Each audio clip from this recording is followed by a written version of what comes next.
And welcome. It is Wednesday, and we are live. And this is the Outlaw Apostle Podcast. I'm your host, Troy Neff. I'm the fucking guy.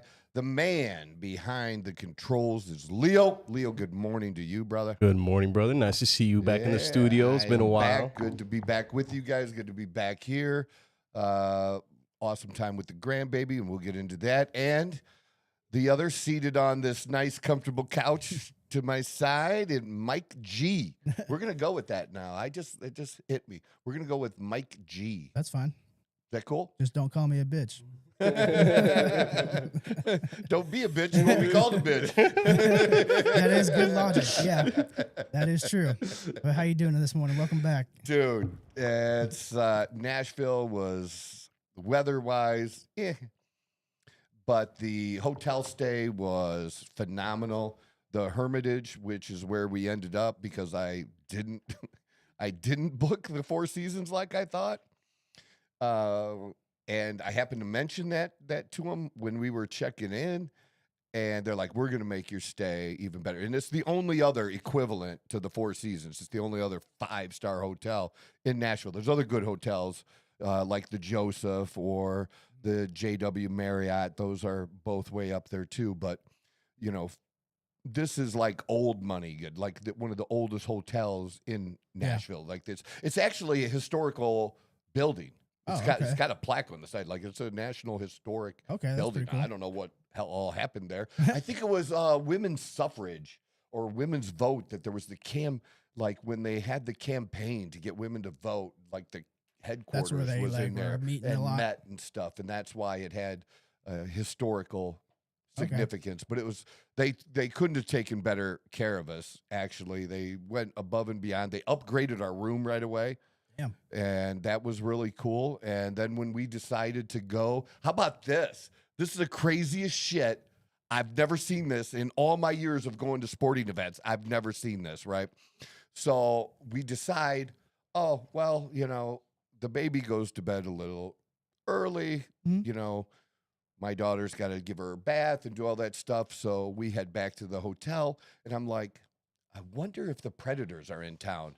And yes, the Predators were in town. They were. Let's go to a hockey game because it was literally a half a mile from our hotel. Yeah, why not? And we didn't walk either. We still drove hell no. But we went, and but I'm trying to get tickets, and I'm trying to pay for the tickets, and it's rejecting me. And I'm getting this message that if your credit card that you use to buy the tickets, if the address is not a Tennessee, a Kentucky, Alabama, Georgia, I think. Maybe there was another state. If like in the viewing area of the Nashville Predators, if it wasn't within that viewing area, you couldn't get tickets because they didn't want Boston Bruins fans to get tickets, I guess. But I've never seen that before. So since mine was Arizona, I couldn't get it to go through. Yeah. So what is a concierge for? To get tickets, right? Yeah. Well, the first concierge we talked to, he was like an idiot. He didn't know what he was doing. The other one is the one who checked us in. He goes, let me see what I can do.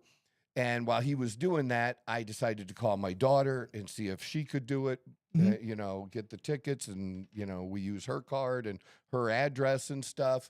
And it worked. But actually, the tickets had come down in price by like $30 a piece by then because it's not very long before the game, like an hour and a half, right? And so we did that, and wasn't 60 seconds later, he comes over to me. He had tickets for free. What the hell? Yep. And I couldn't take it because I couldn't cancel mine because I don't put that type of protection on my tickets to do that. And I felt bad because, he had went through that trouble, But I had tipped him really good for the room upgrade and stuff too. But then they were in the lower bowl. We're actually, we're kind of spoiled now. Dawn and I, that we like to sit in that club area where you have just a little nicer amenities, little nicer food, better access to the bathrooms, and the sight line that we had. Yeah. And we were on I didn't know they called it this, but I learned something. We were on the twice attack side. So we're seeing the Nashville on our side of the ice attack our side twice. And we were just slightly off of the center line, not by much, but our sight line from that club area was beautiful, man. Yeah. And great game, even though they're 500 team this year. Yeah, They ended up winning 6-3. It was an exciting game. It was, the only thing we were missing was a fight. And I just hate that they do not let these guys fight anymore. And that's been a complaint of mine for, I don't know, going back to Ohio, going back to the walleye games when they were stopping it in all of the different professional divisions, not letting them fight as much. And I'm sorry. I still love the fighting in hockey, you know? Yeah, absolutely. I like the fighting and then maybe a hockey game breakout kind of thing, you know? That's the proper way to do it. Yeah. It's I don't know if I've ever shared this, but you'd find this interesting, Mike. So the walleye, before they were the walleye, they were on the other side of the river, and it was called the east side. And the east side of Toledo was a little rougher, you know, and that's where we'd go to concerts as a kid in the sports arena and all this. And it was an old building, and they ended up building a new arena, and it was great. It really wasn't where it should have been, but I'll digress and not go into that story. But anyways, they built a nice arena, but there was one tradition that we had on the east side that we brought over to the new building, and that is when they sang the national anthem at the end, right before the very last bit, there's a slight pause in the national anthem, and the fans would yell, "Hit somebody." Yeah. And it would, I don't know why they didn't tell the people singing the national anthem that this was going to happen, but they, I guess, sometimes didn't tell them and they didn't know, and that would totally shake them up. Like right at the end. What the fuck just happened, you know? And some people thought it was disrespectful. It was not disrespectful of the military or the flag or anything. No, they do that in other sports. It's just something we yell. Yeah. And there's a time in the new building where they tried to get people not to do it, when I was literally the only one yelling it out of 6,000 people. Because, you know, I'm going to be me. That's just what I'm going to do. Everybody but heard hit you, somebody, yeah. It was well known that Toledo hockey wasn't always pretty, but there would be some fighting going on. Oh, yeah. You know? Well, I love that. You might have liked, there was a hockey game a couple days ago. People are dubbing it arguably the greatest hockey game of all time now. Really? Because of how the game, it ended up with like 15 total goals. But like they spent just as much time fighting as they did playing the game. Because the reason why they had so many goals was because there are so many power play opportunities because everybody's fighting and there's 4-on-5s or Who whatever. were the teams? I believe it was. I want to say. I need to look this up. I think it Buffalo was, Sabres? Yeah, the 2 days Sabres ago? and was it Sabres and Utah? Double checking it right Sabres now. and Utah Mammoth. That's awesome. But yeah, you would have liked that one. It was just Yeah, nothing but nonstop, just scoring and punching the whole Yeah. time. The food was great in Nashville, as always. Yeah. Bunch of new places. My daughter has similar tastes that I do. She likes really good food that's Why not? might cost a little bit, but we had a good time with that. Even taking the baby with us, we did a little bit of shopping. As people that have been following me, and if you follow me on other social media, great. If you don't, you should. You should also hit the subscribe button here. But really, check me out, Facebook, TikTok, Instagram. But I did share on there my watch procurement. And basically what happened was I got Dawn a watch last time I was in Nashville when the baby was born in November. I got Dawn an Omega watch with a nice, beautiful pink dial that was for Christmas. It was a Christmas gift. And so I've been interested for a while in a particular watch, but one that just kind of came up that I really liked was the Reverse Panda. And I'm not wearing the Reverse Panda right now, but it's mostly a black dial with the 3 inner center dials as white. And it's just a great looking watch. And it's not, you know, they don't get this. They're pretty much spoken for as soon as they come in. You know, they have people on lists. And so I sent him a message about being able to get one. He said he would look for me. And then it's 5 weeks later, and I'm not hearing from him. yet, other than like one time shortly after we had that I'd made the request. And so I decided to message the people locally here at the Omega Boutique in Scottsdale. Mm-hmm. And so they were searching for me one, and it seemed like they were going to try really hard because they took a full payment, paid in full deposit, right? And then so we leave, we go to Nashville. We no sooner land in Nashville, and I think we might have still been on the plane on the tarmac. And I get this message, hey, from CJ in Nashville, that, hey, we got your watch.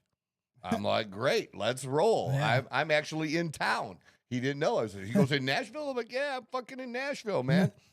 And so I did go to get that watch. I did initiate the refund from the boutique here in Scottsdale. They're both really great places. But the guy I do have to say, the guy in Nashville kind of understands my situation where I've been struggling with Rolex for a minute now. Yeah. You know, and all totaled, I've probably bought, I think I have at least 8 Rolexes. Dawn has one. My ex, I got her 2. So that's like 11 Rolexes in about a 2.5 year period. Yeah. That's a good number. And I'm paying gray market prices. Yeah.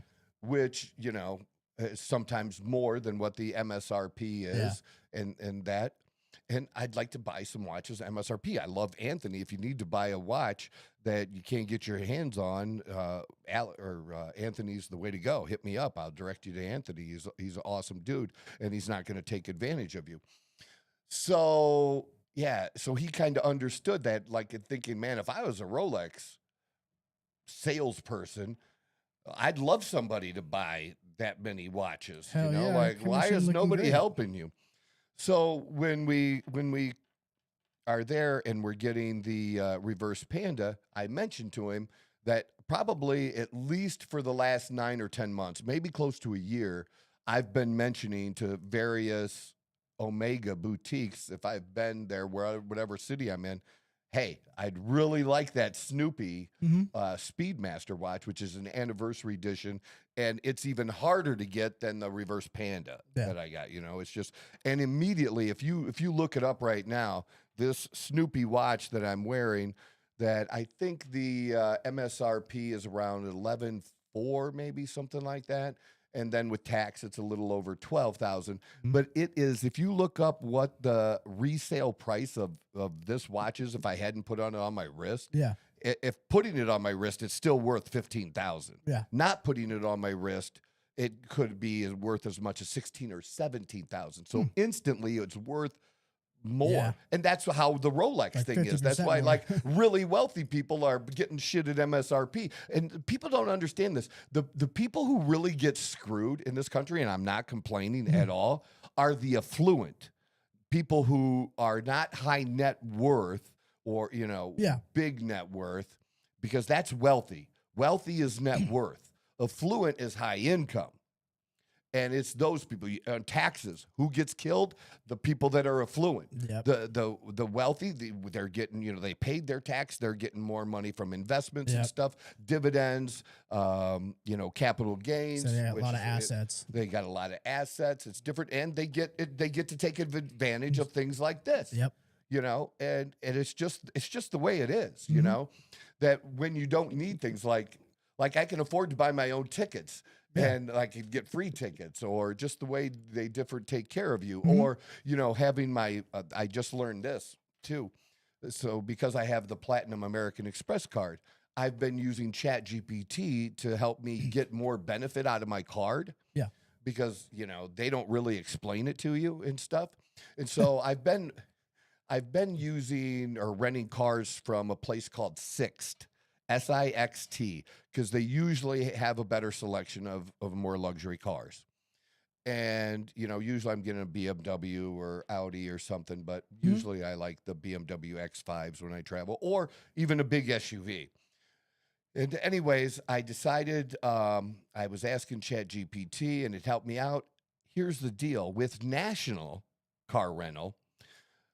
I could immediately, because I'm a platinum card holder, I could immediately become an Emerald Club member, which normally if you just were going, if you just signed up to National, you would have to rent 12 times to qualify to be an Emerald member, where I'm that instantly. And here's how it helps. Little trick, that ChatGPT said. So what it told me to do, based on the kind of car I wanted, the more mid-sized SUV. Yeah. And it said, just get pay for a basic standard, like a Nissan SUV type thing, right? But then when I get to go there, I get to upgrade and go to the Emerald lot and pick whatever I want. I could pick the BMW and not pay the BMW price. I get it for the price that I paid for the standard. Yeah. How about that? Yeah. Like, right? Like, that's cool shit. Like, I'm not, I look, just because I'm doing okay doesn't mean I like to waste money. The money I saved could buy a nice $500 dinner. Yeah. Know what I mean? Put it towards something in Nashville, at least. And I have decided this too, that something that we're going to start to promote a little bit on my social media and stuff is the perspective I have now that I'm calling life at the bottom of the 1%. Mm-hmm. That's my new thing. That just because that's just being honest of where I'm at and what's going on. Because there is that difference. Like I said, the gap between the bottom and the bottom of the 1% isn't as great as the gap between the bottom of the 1% and the 0.001%. Yeah. It's just totally different. And it's interesting too. So yeah, he's got a couple pulled up there. Really, really nice. Resale price for the Snoopy as of this month, $18,000 to $24,000. Why you should just fucking sell it? I know you want it, but God, Lee, $18,000 to $24,000. I'm sorry, I'd be pulling that thing off my wrist immediately. Yeah, but that's the whole point. It's gonna hold its value. Oh yeah. And I don't do them all. I don't do them all for the investment purposes, but even the ones I'm not doing it for the investment purpose, they're probably gonna, at least currently, they're gonna retain about 90% of their value. Yeah, I'm a even collector. A basic I understand. One. So I know. If there's something that I really like, that I've really wanted, and it took me a while to find it, get it, you're gonna have to give me a very, very good. It's probably not gonna be worth it. How much you're gonna have to pay me to get it from me? Probably. That's just how I am personally. That. Yeah. And for me, I love the watches. I want to be able to wear them. And, I have plenty of money sitting in cash. I don't need more money sitting in cash. Yeah. It's not like I'm going to blow through all the cash, but, for me, this is a way, again, to wear something. Like I would rather, even in buying of gold, instead of buying a gold bar right now, if I spend some money on gold, I don't have a gold chain currently. I'm probably going to get a gold chain. Yeah. Because it pretty much is going to be the same value. It's worth whatever the weight of the gold is. Yeah. Period. That's how it works. They'll probably retain more value over time anyways. Yeah. I'd rather have the jewelry, to be able to wear it. I can't wear a gold bar. Well, I guess I could. I don't know. If you can wear a Pokemon card around your neck, you can figure out a way to wear a gold bar, right? Well, He's like, I work out. It's all right. I can handle it. I'm good. I'm good. So yeah, just follow along, check out my social media. It's just being real, and this is what it is. Oh, is that so you got a little bit of that fight he was talking about? Hockey game? Let's show us 30 seconds of that. That is hopefully we don't great. Hopefully we don't get blocked, but fucking YouTube. We gotta I'm gonna not have the volume for this just to be safe. But it was the Sabres and the Lightning. Correct. And dude, I'm pretty sure. So the Lightning were down like 4-0. By the way. Mm-hmm. But yeah, one fight. Look at that, he's got his shirt over his head. This wasn't love that. This wasn't a little dipsy do fighting. This was like they're still jawing at each other. Yeah, this is pull your jersey over your head and just uppercutting you. The good old damn, I'm blanking. What's his name? Happy Gilmore? Yeah, literally. Because he's a hockey dude. That's where he got that from. Because they can't do shit when you pull your jersey over him. Is that legal, by the way? What? In hockey? The jersey pulling over the head? Oh hell yeah! I mean, you're gonna get a penalty for fighting no matter what. No matter what. Yeah. So fuck it. Might as well just do what you can to win. Yeah. Yeah. Fight number 2. Jeez. Just They're tosses the still glove. going full speed on Yeah. their skates. These motherfuckers were you would think the hockey game was like second based on how this shit was going, bro. So they were having a fight, and then the hockey and then game the in other between. Dude, they were like fucking. You see right there, they're like slashing each other in the knees with their fucking hockey sticks. Like there's dog pile fighting here. Like these motherfuckers were not playing around. At this point, as a ref, you just walk away and let So- them do what they're doing. So am I right by saying that in the fight, it looks like the Lightning did a little bit better if we were So far, if yeah. we were giving it some points, right? So far, yeah. It just appears that way that the Right. Sabres seem to be Fill getting that the box bad up. end of that. They the Lightning they're a much better franchise than the Sabres have been too, so that it just adds to it. I wouldn't be surprised that somehow attracts better fighters for hockey. Uh-huh. That's awesome. Well, cool. Let's see what the final You showed fight us count what number that- 4. Let's see what the final fight count was. though. Oh, Yeah, I mean, like hip toss. like it would You be. don't see that. I'm surprised they didn't just have the compilation of them just fighting the whole time. I'm sure I could find that. Because like Yeah, that no, was. this was good though. This was I just mean, the first but one I found. this is 5 fights and they're like in the second period. Say, they're not, There's there's nowhere there's near. so much there's time. so much time Yeah, this is left the first in the game. period. That's the first one where it looks like maybe the Sabres dude did a little bit better. And they, like I said, they had 15 total goals, and that just tells you like the fighting directly led to that. Everybody, there's like they had look at how many people they had on the fucking side, like in the penalty box. There's like 8 dudes in the penalty box. This shit's fucking wild. This is how hockey should be played. Yes, it is. That's beautiful. Half fighting versus They're showing a little bit. So they're showing like some background of like this isn't these players' first time like beefing with each other. So like Apparently. there's like history behind this. So All right. you could, I mean, obviously you could tell the animosity throughout the game. Like you usually don't get that pissed at somebody that you just met. Wow.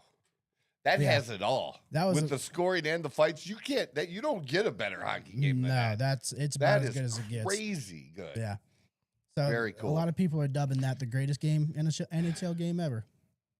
I don't doubt that. All right. So much has happened since the last time I was in the studio. You know, I did my best to cover a little bit of it on the shows that I did while I was in Nashville and continued to put up some content. Certainly couldn't do the same thing that I'm able to do here and show different things like we are that we're talking about. So greatly appreciate these guys and being able to do that. But before we start with getting back into Iran, I really want to spend a minute on New York City and the fact that we had these weren't just 2 teenagers like they're being addressed as by some of the media. These are 2 homegrown domestic terrorists who were ISIS supporters. Now, they were American citizens, you know, I believe born here. Their parents were not born here, but they came here. I don't know what their parents' ideology is or beliefs, if they're as radical as these kids or not. But Probably that will come out, you know, Cool. and people are looking at that. Can we get a little more context of what exactly you're speaking of? So what happened was there was and I don't know who this guy is myself, but there's a guy, Jeff, was it Lagdon? Oh, Jake Lang? Jake, was it Jake Lang, the one Is who's, that yeah. Mhm. Yeah, so I don't really know anything about Jake Lane other than he was a part of the J6 protest, Yeah. and the dude spent a pretty serious amount of time in jail. Yeah. Like almost all of the Biden presidency until Trump pardoned him. The professor guy. Am I thinking of the right guy? I don't know. I'm not I don't 100% think sure so. if he was a professor, but he was. Yeah. But people refer to him as a white supremacist. Yeah. I mean, You know, all of the Proud Boys have been labeled that now. You know, I don't really know if that's exactly true or not. And again, I don't know this Jack Lane, and he he may be a white supremacist and maybe he's not. I don't know. But I will take this tact on it. And that is, even if he is a white supremacist, the left is absolutely wrong on this. You are allowed, if you are a white supremacist, if you're a member of the KKK, and I posted this on X and other places too. If you're a member of the KKK, you have a legal right to put in a request to assemble and do a march or whatever. That's a thing. Yeah, they're like allowed. it happened in Toledo when I lived back in Toledo, that every so many years, about 8 to 12 Klans members, because I think that's all they have now. we just do not have Klan all over the place. It's just fucking ridiculous that we talk about this like this. But that they would put together and they would like maybe end up at a courthouse or something after a short march or whatever. And people would try to deny them their right to be able to do that march. No. That's the whole thing about free speech. It protects the shit you don't like. Yeah, if you don't It protects agree with the shit you don't like. it doesn't matter. Yes. Even the protests that I didn't like about Gaza and things like that Palestine at and the all that. universities, I didn't like it. They had a right to do it. What they didn't have a right to do was hold university workers hostage in a cafeteria as they took it over, or breaking property or damaging property. That they don't have a right to. And they don't have a right to like take over a whole square and just like set up tents and just stay there. No, your ass can go the fuck home and come back the next fucking day. It's like That's what you can do, just like everybody else. And you have the right to do that. And it doesn't matter if anybody likes it or not, or if anybody is offended. It does not matter. So he had the right to do this. And it basically was some type of anti-Islam, it's labeled that way anyways, an anti-Islam protest. And so then counter-protesters showed up. That never seems to happen much in reverse, where they're there and a counter-protest from, another side shows up and does that. But they showed up, and what happened, Leo, was they made some homemade bombs, actually very similar to the bombs. At least this is information from the New York Police Department and their bomb squad, or whatever they call them, their bomb division, all right? That, these bombs go off and they put metal and other things in there that act like shrapnel that can shoot out and do severe damage. Yeah.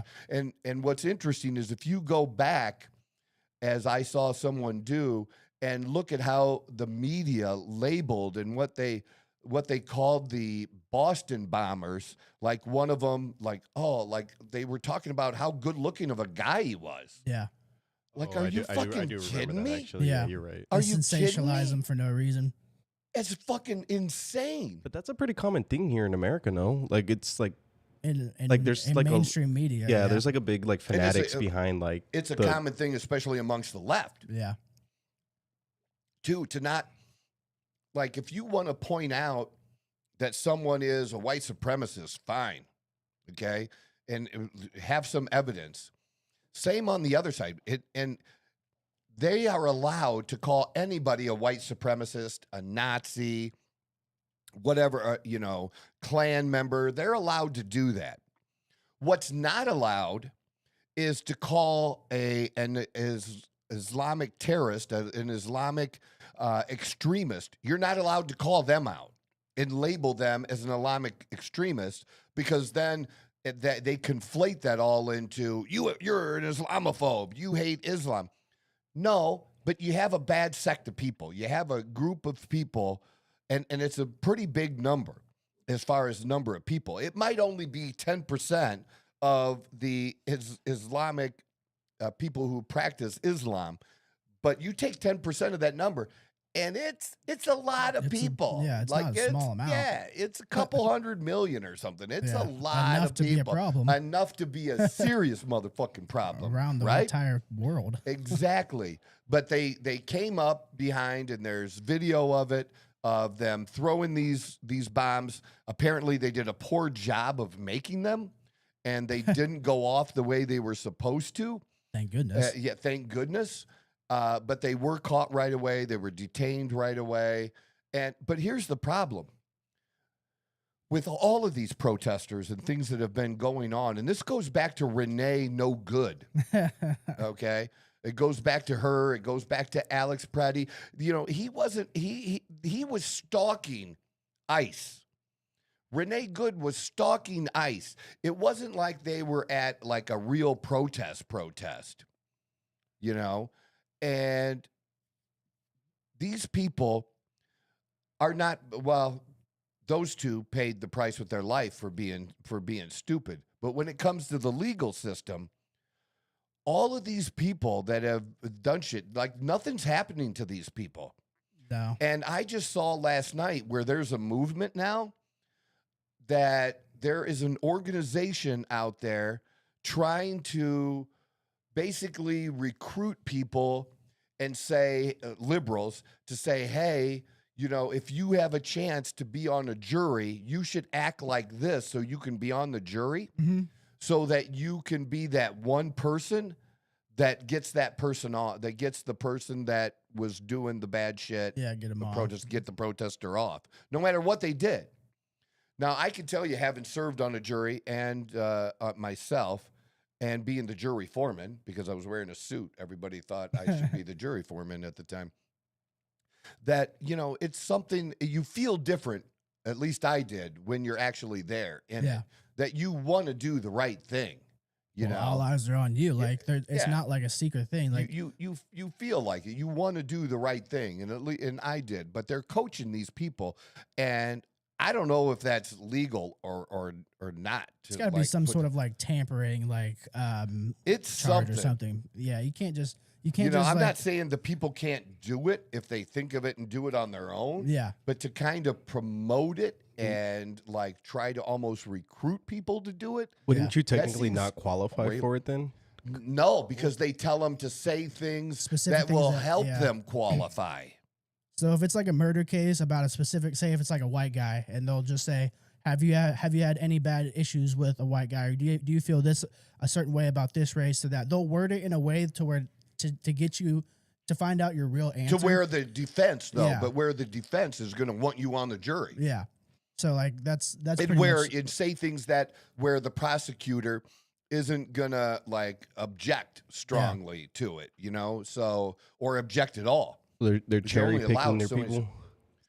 Well, they all do. You get to, but I'm saying the people being cherry picked are acting in a way so that they're more likely to be picked to be on the jury. Yeah, they're giving them specific instructions to say, "Don't do this," because if you do this, they're not going to pick you. Mm-hmm. I mean, that's pretty much that's you know, it's fraud. Yeah, I was about to say, isn't that like a conflict of interest of some sort? I don't know, dude. I'm just saying it's crazy. But my whole point is they're not paying a price, and when somebody doesn't pay a price for their bad behavior, you know what happens with that bad behavior? It continues and it escalates. That's what put Alex Pretty and Renee No Good in the positions they were. Yep. They thought they could get away with it because they had gotten away with it previously. And they've watched other protesters get away with it. So they continue to push the limits. They didn't think something as terrible as that could happen to them. You want to know this? Like how I compare those situations with Alex Pretty and Renee Good and stuff? It really comes down to something so childish.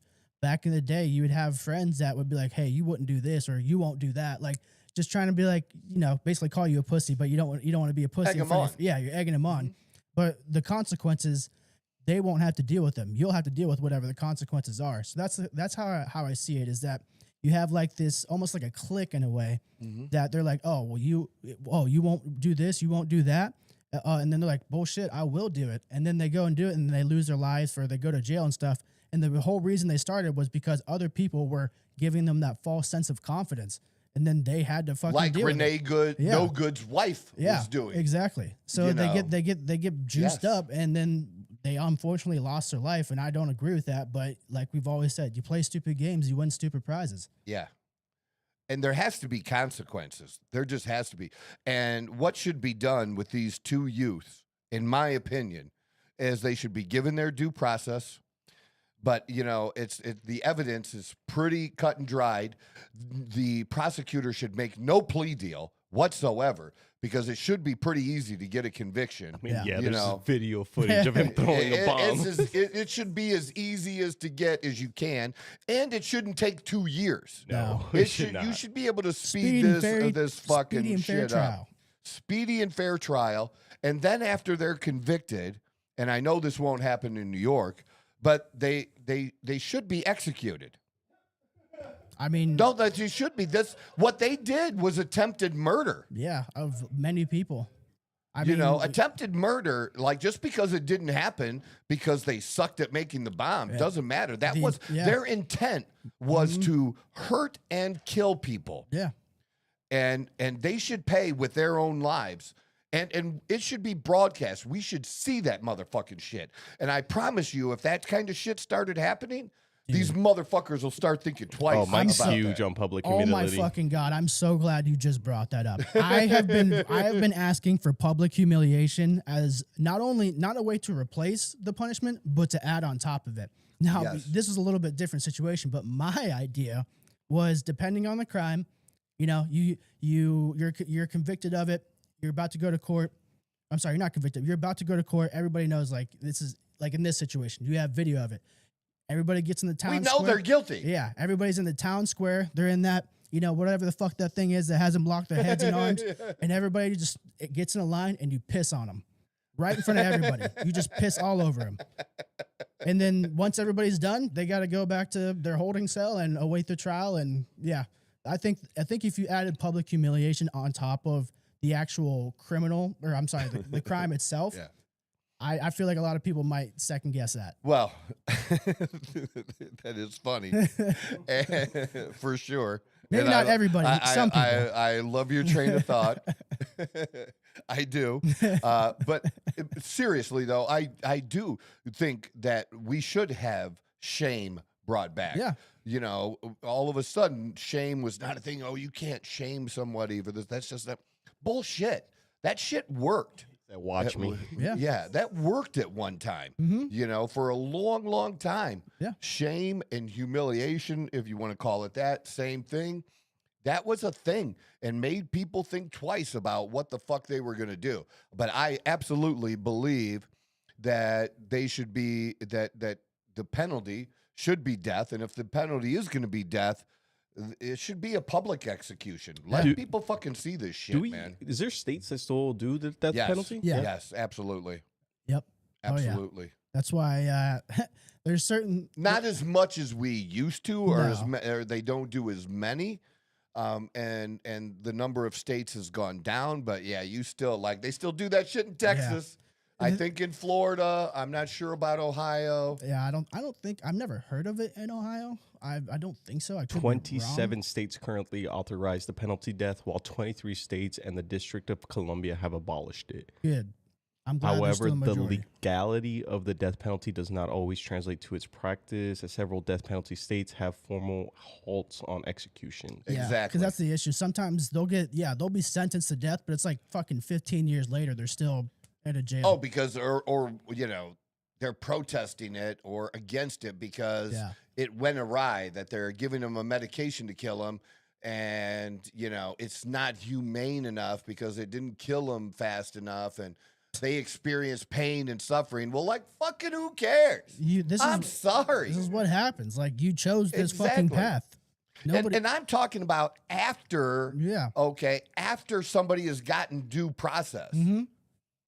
Fine, have your fucking due process, but it shouldn't be hard to get in this instance. It should be immediately, like you Right. said. And it doesn't make us Islamophobes to point out the fact that these two young men, and you know, they're not just cute teenagers on a day trip to a nice day, which is what CNN got in trouble for, which was a tweet. They said that That they they were on a put- trip.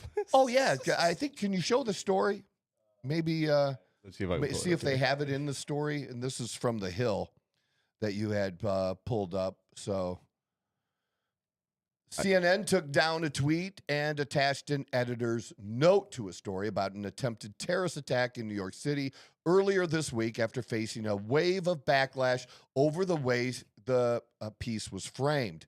In the since deleted social media post, the outlet had said 2 Pennsylvania teenagers crossed into New York City Saturday morning for what could have been a normal day, enjoying the city during abnormally warm weather. That's a hell of a way to introduce that these 2 were young fucking scumbags who had been trying to groomed. murder people. Well, yeah. Yes. Well, wasn't the whole crossing borders ISIS. the big deal? They're ISIS supporters, Well, with man. Kyle ISIS Rittenhouse, still exists. that was their biggest argument with Kyle Rittenhouse was, regardless of how that turned out or how you feel about it, that was the number one argue, was that he was crossing borders. Therefore, he was making a unnecessary attempt. He was trying more than the average person would. And why can't that be used here? Like, I don't understand why that argument pertains to Kyle Rittenhouse and not him. Here's the thing about the Kyle Rittenhouse, though, and this is, they bus in people all the time. The left does, to different places, because they're all the same fucking protesters. So, especially the paid leaders of these protests. Not everybody that protests is paid, but there are ones that, like, it's been documented in showing specific people with specific groups showing up at different places, being in all these different left-wing nut job protests and seeing them over and over again. That is a fucking thing, okay? And it is documented. There is evidence. We do actually have a comment from good old Bob here. So he's saying Stryker Medical is under a cyber attack going on right now. My wife works there. Everything is shut down.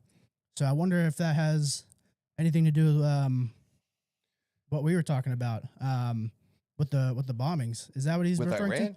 to? No. With he's saying Stryker Medical is under a cyber attack. I'm assuming that's a medical group, right? I'm not sure what Stryker Medical is. I thought you. In Ohio, there's like it, but I don't think there was a Stryker prison jail. Okay. And I don't know if it's connected to that so or if it's a town. Yeah. So it might be a hospital in a town there. So I don't personally. I don't really know. So that might Bob be. will have to educate us. Okay, so yeah, too. Iranian-linked hackers use wiper malware to shut down court systems and disrupt global medical device production. 4,000 workers offline in suspected wiper attack. Wow. You know, it's great. So what that is a manufacturer, a medical manufacturer of different equipment. So now we know what it is. You want to know what's crazy is I actually before University of Arizona kind of went back on their word. I did a paper for one of my classes there, and I actually did the crisis with cyber attacks on the medical industry. And you would be surprised, these companies worth billions and billions and billions of dollars have medical leaks of your own personal information. We're not talking about like your address. We're talking about your fucking social, your literal medical conditions. They won't even know upwards of a year sometimes that they've been hacked. And you would think that, that would be probably the most safeguarded information on the face of this planet. Some of it, nope, they don't give a fuck. They have zero care. Yeah. It's incredible. That is incredible. And here, it's just that CNN was so tone deaf in this. And so they took it down immediately because, like, hey, you're being stupid. CNN, for stupid, one, crazy. Which, is not a surprise. To say. Right. On to more with Trump in Iran. I do want to connect Candace Owens to this a little bit. I've been watching almost every episode lately, and some of the stuff that Candace has revealed, especially in her series on Erica Kirk, like it's so overwhelming, the amount of information that she's provided and the amount of work that she's done to support what she's put out there, and like it's crazy how much, and I think it's pretty much proven.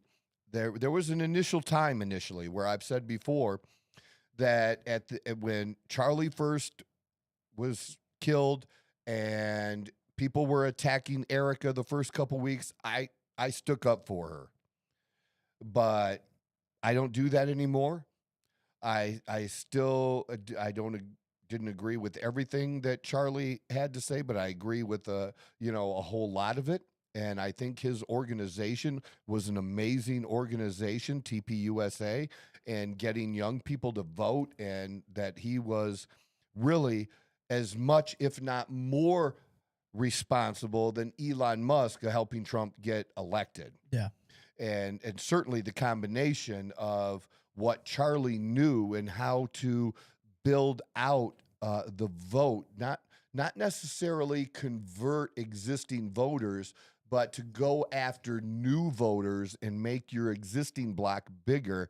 He was just brilliant at, and he knew every single county and how to do this in every single area and where it could be done, and just incredibly, incredibly smart. And with Erica, I things just got weird. And the things that we've learned about her now from Candace and the work that Candace, you can be mad at Candace all you want for digging up this stuff up in the first place, but I don't have any problem with her asking these questions and digging this stuff up. And these are questions that should be answered for, but I will not support TPUSA anymore. Can I ask you something, Troy? Yes, go ahead. So what do you think about the whole time traveling and stuff that she's been bringing up as well? Yeah, see, when you get into that kind of stuff, or that's what I'm glad you bring that up, because getting into that and getting into, I don't know what else to call it. I think she has something similar to TDS, which is Trump derangement syndrome, that she has Israel derangement syndrome.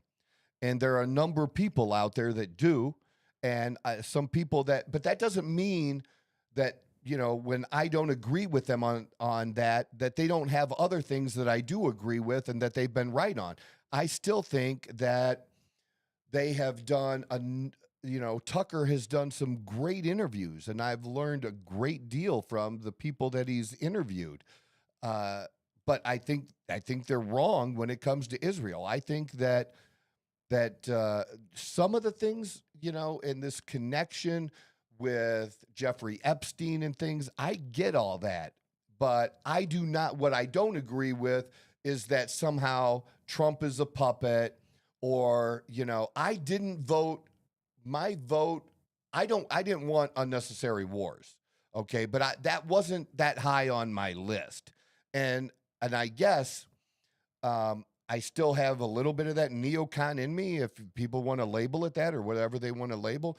I still have that part in me where I believe that we need to flex. And here, do this, if you would, Leo. Go to my Facebook. I made a post, and I think I did it on X, and I did it on Facebook. And I talk about Rush Limbaugh. Is that the one? I can't read very well from my end, so you're gonna have go to up and hit the more on the that one. Yes, it's this one. This is the post that I made. All right, yeah, I can read it from there. I put on there how people could find me on X that I just posted. I show no mercy on X. It's a shithole platform with unhinged liberal lunatics. Peace is what happens when the bad guys are defeated and can no longer fight. War must be won. I believe the only way to achieve a lasting peace is for one side to decisively defeat the other and dictate the terms. That's how World War II ended. Welcome to peace. Yeah. Yeah. The diplomatic peace process, particularly in the Middle East, just allows our enemies time to rearm and delay the inevitable, which is what Iran has done over and over again. And they fake coming to the table. Even Russia has done this in the negotiations over their war with Ukraine. Yep. Okay? Strength prevents war. The Reagan doctrine of peace through strength asserts superior military force prevents war by making the cost of attacking too high for any enemy. And I've demonstrated this personally through my own personal life because I wasn't a big kid, but I fought like a motherfucker when I was in school, because I was a good-looking kid. Sometimes the other kids, bigger kids thought, I could be a target, and they picked the wrong motherfucking target. Yeah. Because I would get in trouble because I would actually do what Trump did. I knew there was going to be a fight, that there was just that point where he just crossed where there's no return. So once I knew that was going to happen because he's poking me in the back all the way down the stairs, and soon as we walk outside, I turn, I pick their ass up off the ground because I could do that because I was little and I was strong, and dump them on the ground and climb on top and just pound the fucking shit out of them. That's reality. That's what really, really happened. And I've taken a few punches in my life, and I'm not afraid to take punches. But you're not just gonna win and defeat me. If you are, at the very least, you are gonna get fucked up. Whatever you think you're gonna do to me, I promise you're gonna get fucked up as well. And so somebody has to think about that. That Troy, I wasn't the baddest motherfucker, but I was that motherfucker, even as an adult with a reputation.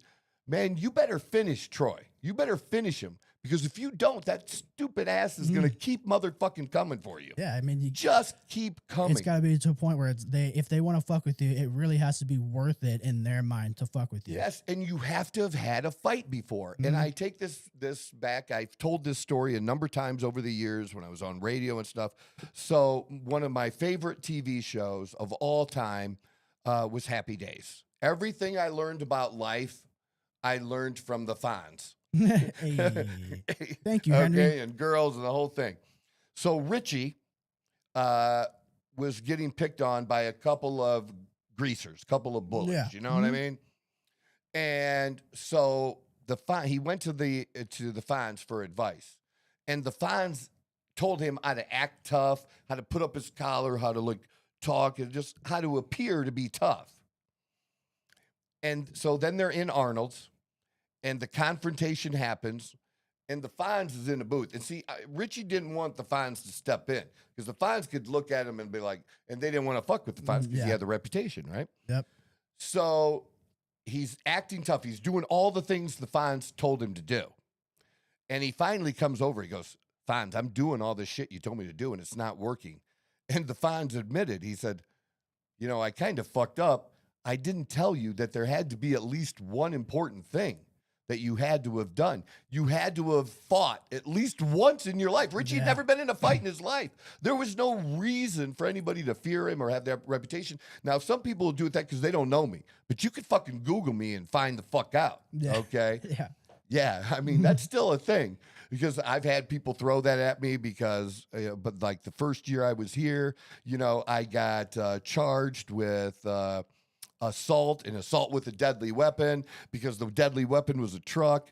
Okay, all you need, people look that up and they see that. What they don't see is the day before I was to appear in court, it got completely thrown out. Yeah. Completely thrown out. So the case never even made it to court before a judge or a jury. It just got completely thrown out because it was bullshit. If it was legit, they wouldn't have done that. They'd be like, "Wow, this motherfucker's crazy. We should probably pursue this." They're like, there was an interaction. Yeah. Don't get me wrong. Yeah, there was an interaction. But they're like, but this it is a didn't waste of happen the fucking way. time. Yeah. It we didn't got happen more the way important shit that to it was deal with. initially presented. But that's it's there. It's information that's out there, and I don't hide that kind of stuff because I don't care. Yeah. It's stuff I've been through. Why would I hide things that I've been through? Yeah. Even the dumb things I've done, I admitted, I do try to grow from those things, but I'm not one of these old men that just take shit and I don't do that anymore. No, I'm a motherfucking old guy that has survived and succeeded. So especially this younger generation, they just man, you want to talk smack about the old guy, give it a go. See how that shit works for you. You think just because you're young, you could just take every old guy? You haven't done what I've done or been through what I've been through. Again, maybe I'm a badass, maybe I'm not. But either way, you're going to fucking know that you've been in a fight. And that's not any different than a country projecting power. Like, you don't want to fuck with us. The whole point of Reagan and developing all the nuclear weapons that we did and the whole nuclear race at the time was, you don't want to fuck with us. Yeah, you can fire at us, but we can also destroy you at the same time.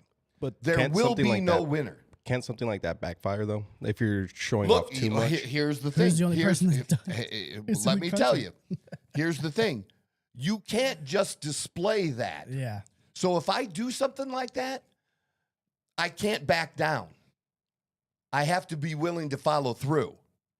That's how it can backfire, is in the face of that, if you back down, you're going to look weak, which is exactly what's happened since Reagan has been president. Every president since has backed down or not completed the job. Yeah. And so we just did not, the rest of the world just did not fear us. They just didn't. 20 years in fucking Afghanistan, are you kidding me? And we're what? 2 weeks into this shit with Iran, or 12 or 13 days or whatever the fuck it is. It's just shy of 2 weeks. And never-ending war and shit. Shut the fuck up. Oh. This is nowhere close to fucking 20 years and the money we spent. It's not even anywhere fucking close to what we've done in Ukraine. The lives Anywhere lost. close. And as we've demonstrated, I mean, you've pulled stuff up for me, Leo. You and I went through this stuff together, where there was a certain type of missile that the Ukrainians were firing at Russia that, without our assistance, and I forget which other NATO country it was, but another NATO country, that it had to be. It might have been Great Britain. Maybe. I think it was the Shadow Strike missiles. It could have been both. But like, they needed us to program the missile. I mean, you could fire it, but it wouldn't be accurate. You didn't know what the fuck it was going to do. But it was a very precision missile, and we were the only ones that understood the technology to be able to steer that motherfucker, for lack of a better word, right? We did that. Tell me how that's not us firing exactly. Think of it like this. You're holding the gun, Leo, but your finger's not on the trigger, and I reach around. I'm right next to you. I put my finger on the trigger. You're holding the gun, but I'm the one that pulls the trigger. It's the same fucking thing. Yeah. And so we're supposed to be mad that Russia might have been, now they say they weren't, given information or intel to Iran, but what do you think was going to fucking happen? And why would we treat Russia differently than we did Iran? Real simple reason. Because they could do to us, if it escalated to nuclear war, they could do to us what we could do to them. That's why. And we don't want that to happen with Iran. Got a comment we saying don't. from Dean, the world is better and safer place when the United States leads from a position of strength. 100%. Yeah, absolutely. 100%. That is 100% how it goes. And we haven't done that. And I am for that. And I don't know why, people that are supposedly conservative don't see that. I even checked myself.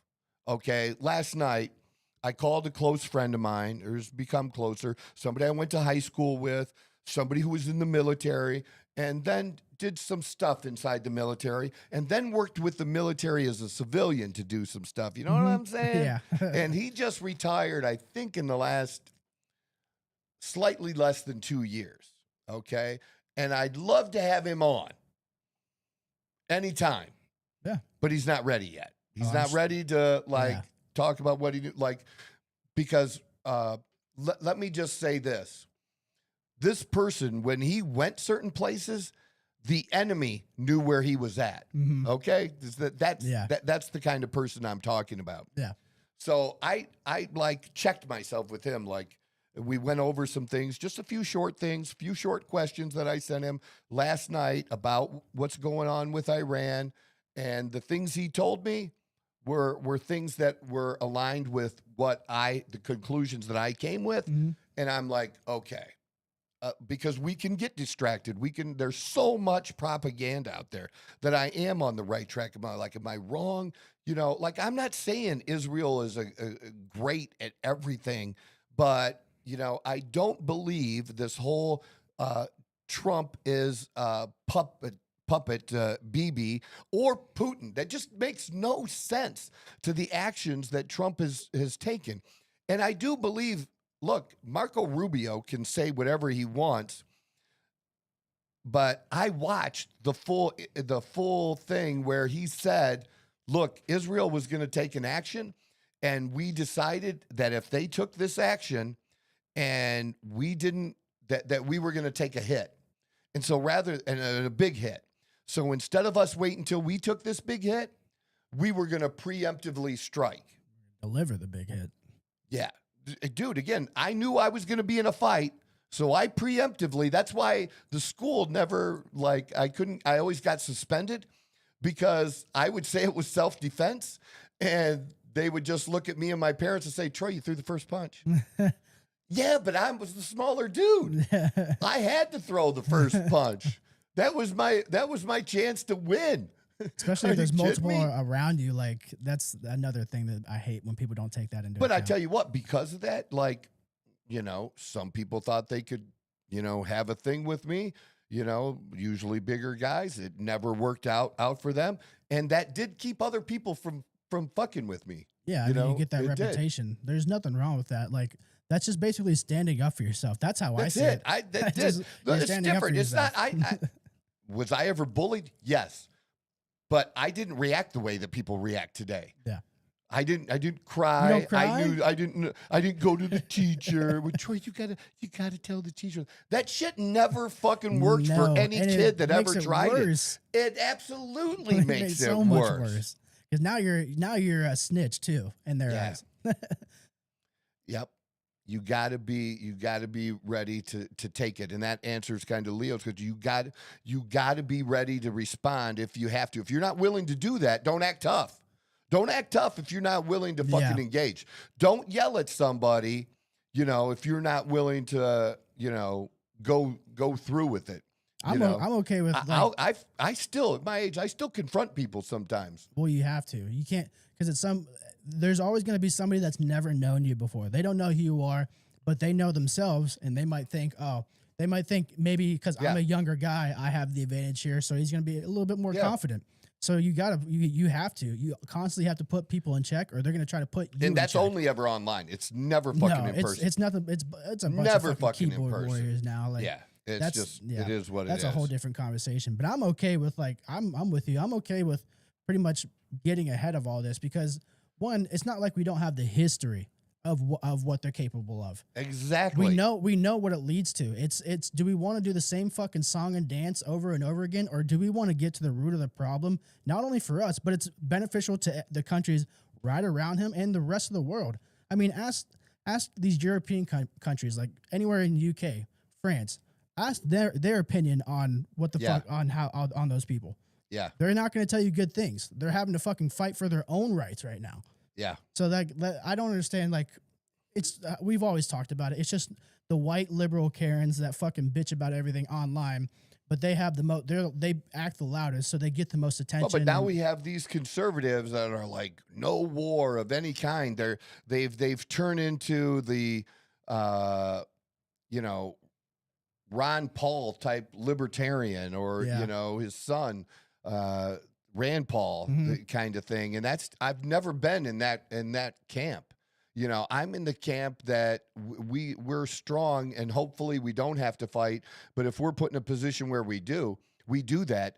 And these people, even on the right, that are saying already, I mean, no war in the history of my lifetime and before has ever been scrutinized like this current conflict, like this. Yeah. Literally move by move, bomb by bomb, scrutinized. That never happened. No. That didn't happen in Korea. That didn't happen in Vietnam. It didn't happen where you have minute by minute analysis of this, and basically Monday morning quarterbacking of what our military is doing and every action that President Trump is taking.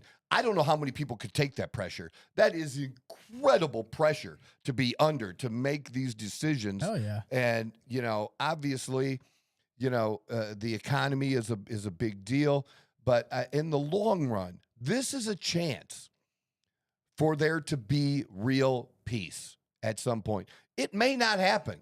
But you know what? If it doesn't, an attempt was made and it didn't work out, but at least he had the balls to attempt it, where everybody else just backed down and talked tough. Everybody else just talked tough about China and didn't do anything. Everybody else just talked tough about Russia. And I don't know how anybody can believe Trump is a Russian asset with all of the actions that he's taken.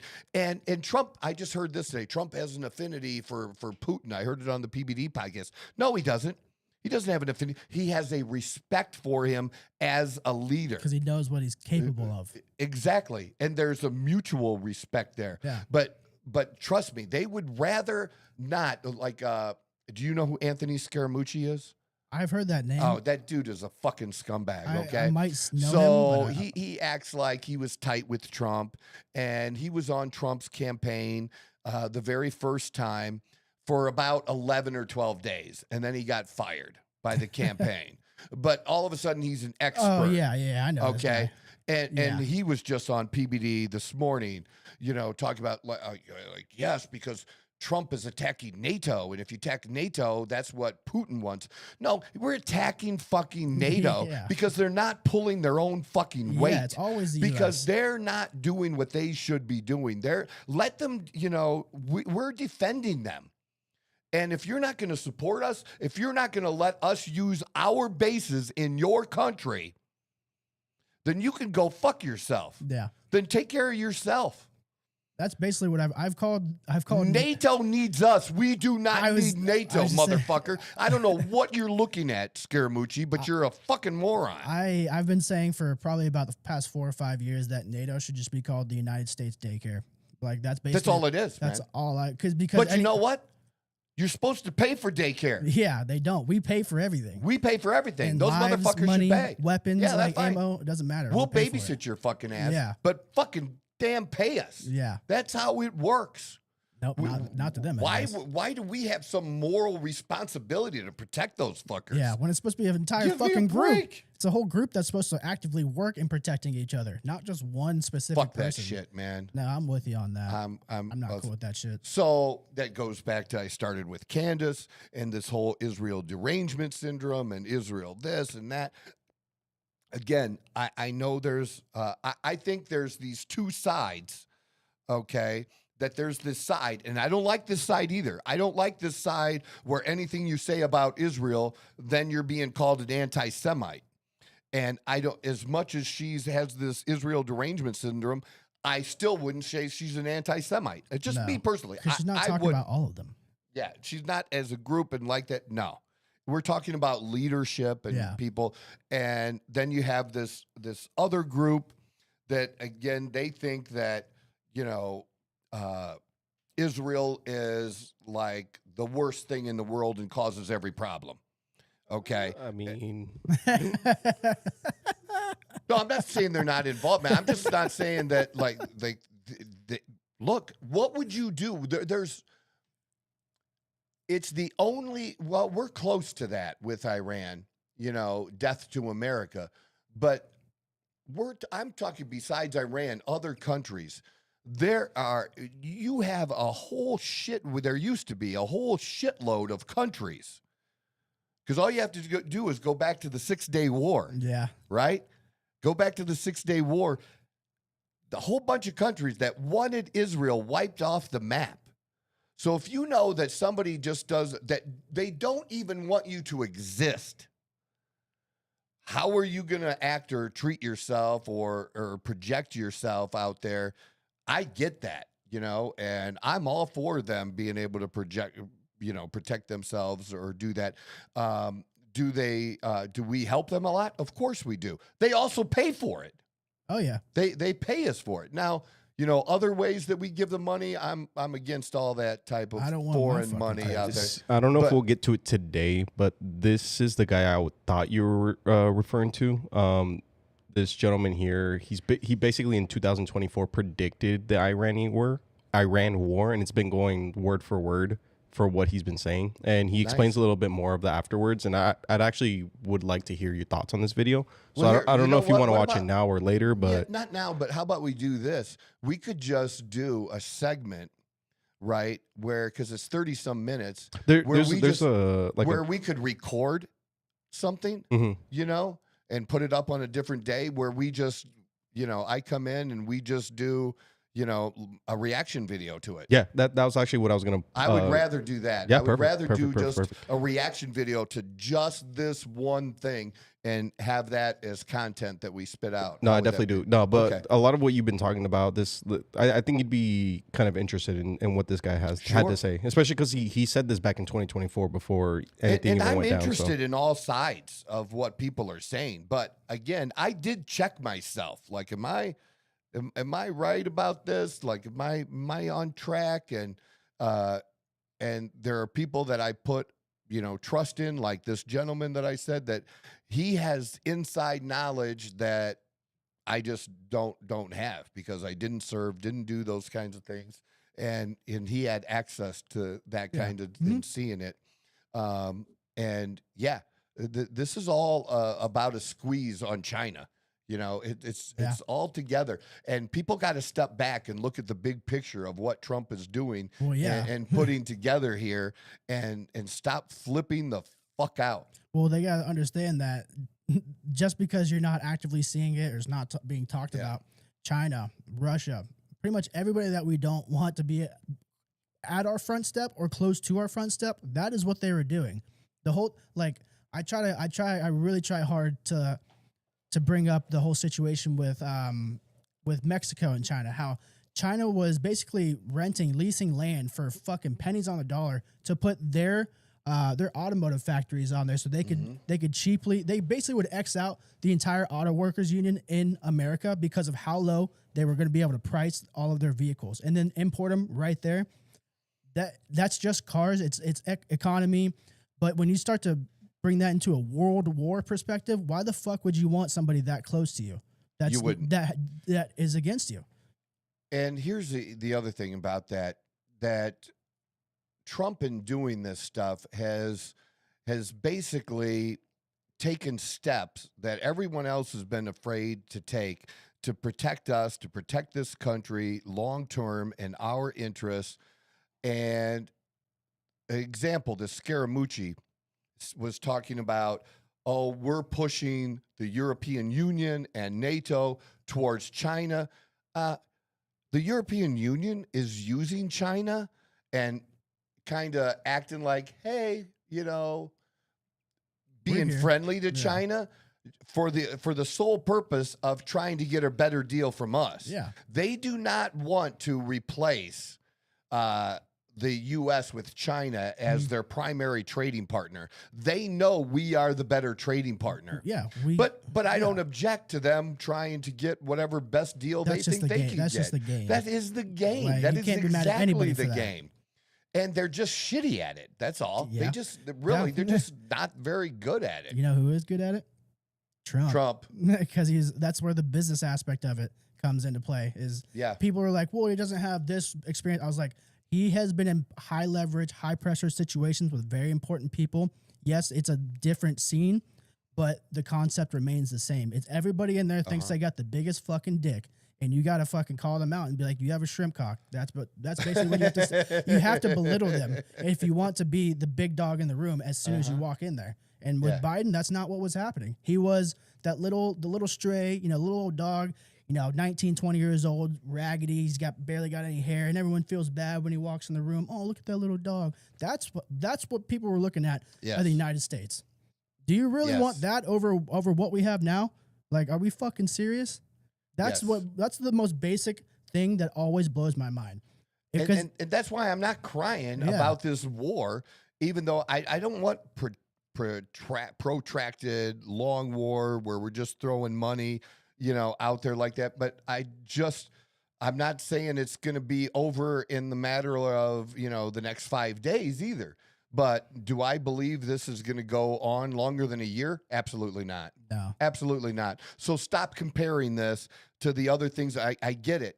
When you've had these other experiences, like having certain relationships in your life that didn't go well and thinking, well, this relationship might turn out like that too. Well, then why would you ever get involved in another relationship if you just think you're going to always get the same result? You know, you wouldn't make the effort at all. Same here. Well, if you got to make the attempt. And if it's not us, it's somebody else. Yeah, that's the thing. Do you really want China to be the number one world's power? Russia to be the number one world power? No fucking thank you. I'll pass any day on that. Any day on that. And so I'm all good with that. But again, just my reflection on Candace again is that I can separate these things. I can separate what she's done and dug up on Erica Kirk and TPUSA, and there's a bunch of questions out there. You know, we just heard that she is appointed to a board that there's about like 15 people appointed to this board, and it has to do with the Air Force Academy and work with the Air Force Academy. And you're like, what qualification does she have for this? I'm very at all? confused. She doesn't. Just like she doesn't have any qualification to be running TPUSA and being the CEO. She just doesn't have that, and it's just bullshit. And she was called out on it, saying like other in the past where she said she had a business. Well, guess what? Candace pulled up this T-shirt business she had. Dude, you can't even see that there was a sale completed and had like 5 products out there. Yeah. But Candace presented it like she had this, that she was successful before Charlie and she was creating her own business. And it's just bullshit. I was like, we got cameras. We must be film directors, right? You know what she was good at? Being an attractive woman. Yeah. And going and going after a man who was going to be going someplace. Yeah. Whether it be an athlete, you know, because she dated a basketball player in the NBA. She dated a minor league baseball player and maybe was even engaged to him, you know. There's nothing wrong with that. There's nothing wrong with that at all. There's no problem with that. But where it comes out is when she acts like she never had a boyfriend and you're just flat out lying about it. Why are you lying about this? Yeah. It's not, why lie about it? It's just a dumb lie. And she's been caught in that, and Candace did the work on that. So even though I disagree with Candace on how far she's gone with Israel, and it's become a derangement syndrome, I don't think that's the case with this other stuff, and I separate that. So it'll never take away or really blemish what Charlie did. It's just sad to see that how it's happened, like after, you know, he's passed. That's the only thing that we could do more on this, but I want to keep moving along, and there's some sports stuff I wanted to talk about today. I didn't want to get sad either. What's that? I said I didn't want to start getting sad either. Talking about Charlie. Yeah, I mean, yeah. So the first thing I did want to talk about was the chances of the U.S. missing out on the quarterfinals of the WBC. So I freaked the fuck out on Leo yesterday. He was not having a good time. So before the game even started, my whole thing was I thought the U.S. was going to steamroll through Italy. I didn't realize how good Italy actually was. Well, yeah. But why is Italy good at baseball, though? Well, there's a lot of Italian Americans. A lot of Italian Americans. So if you either are, you can qualify. So they're Americans. Yeah, yeah. Half of the WBC is Americans. And the other thing, so stupid, and man. the other thing that you got to realize as well is, but it's nationalities though. If they're not going to get a call from the USA. No. Compared that U.S. team is stacked. Yeah, the Italy has really good players, and they actually have a lot of good up and coming prospects. Who are the pitchers are crazy. Some of the better. Well, Jack Caglione, he plays for the Royals, absolute fucking stud. But yeah, they have really good players, but everyone thinks Italy, so they just don't like. It just gets, no one realizes that. But it's a lot of Italian Americans. Either A, you have to be a citizen of that country to play for them, or if you have heritage. So to move on, do you have to win the pool or be in the top two? Top two in the pool. If there's a tiebreaker, which is probably. And how many more games are going to be played? One more game. And Mexico. Italy versus Mexico today. And that's going to be like a very big. So if Mexico wins, they just make it right on out, and then it would be the tiebreaker to decide between the U.S. and Italy to see who gets first place. So Mexico, if they win, they make it no matter what, and then depending on the score, either Mexico Italy, lose to? the U.S. Yep, the U.S. So why would they make it over us since we beat them? There'll be a 3-way tie. So it'd be Italy, U.S., and Mexico all at 3-1. So head-to-head wouldn't matter because Italy beat U.S., U.S. beat Mexico, and if Mexico beats Italy, you would move on to the second tiebreaker, which is some weird formula of defensive outs and how many runs you allow or whatever, runs some bullshit. Per defensive outs, yeah. And so the U.S. wouldn't make it. Well, correct. No. There's if the thing is, if Mexico has to win, and they have to give up 5. They can't give up more than 5 runs. So I did a little bit of research beforehand, and basically, as long as the Mexico doesn't allow more than 3 runs and they win, the U.S. will not make it through. Okay. Well, that works better for us, anyways. Than 3 runs is easier to get than 5. Yeah, but I mean, right. It all depends on how well Italy decides they want to play. Like the same way you were saying that, they're going to rest. The total number of games is 4. And the correct. U.S. has already played 4. Correct. So they're set. Yeah. Not yet. They're done in terms of they're done playing. Correct. In this segment. So it just has to, the other ones have to finish their 4th game, and then it's determined the top 2 teams of each pool, and they go on from there. It's about, and the tiebreaker comes down to really, it's runs. They call it runs per defensive out, but it's against the teams that are involved in the tiebreaker and your overall run. What chance quotient. does Cuba have to edge out Canada? Canada actually has a chance to move on for the first time ever. Yeah. Well, they have a chance, but they win one more game. I would rather. Who do they play? I have no idea. Because that just interested me because fuck Canada for one. They play Cuba. They play Cuba today. Nice. That's going to be a good game then. If they win, I have a soft spot for Cuba. I always have, man. Because I have a soft spot for Cuba. All 3 games today are very, very important. You know what I mean? Because Venezuela and the Dominican Republic are going to be playing for 1st and 2nd. So whoever wins that one is going to go up the top of the pool, and the loser will take 2nd.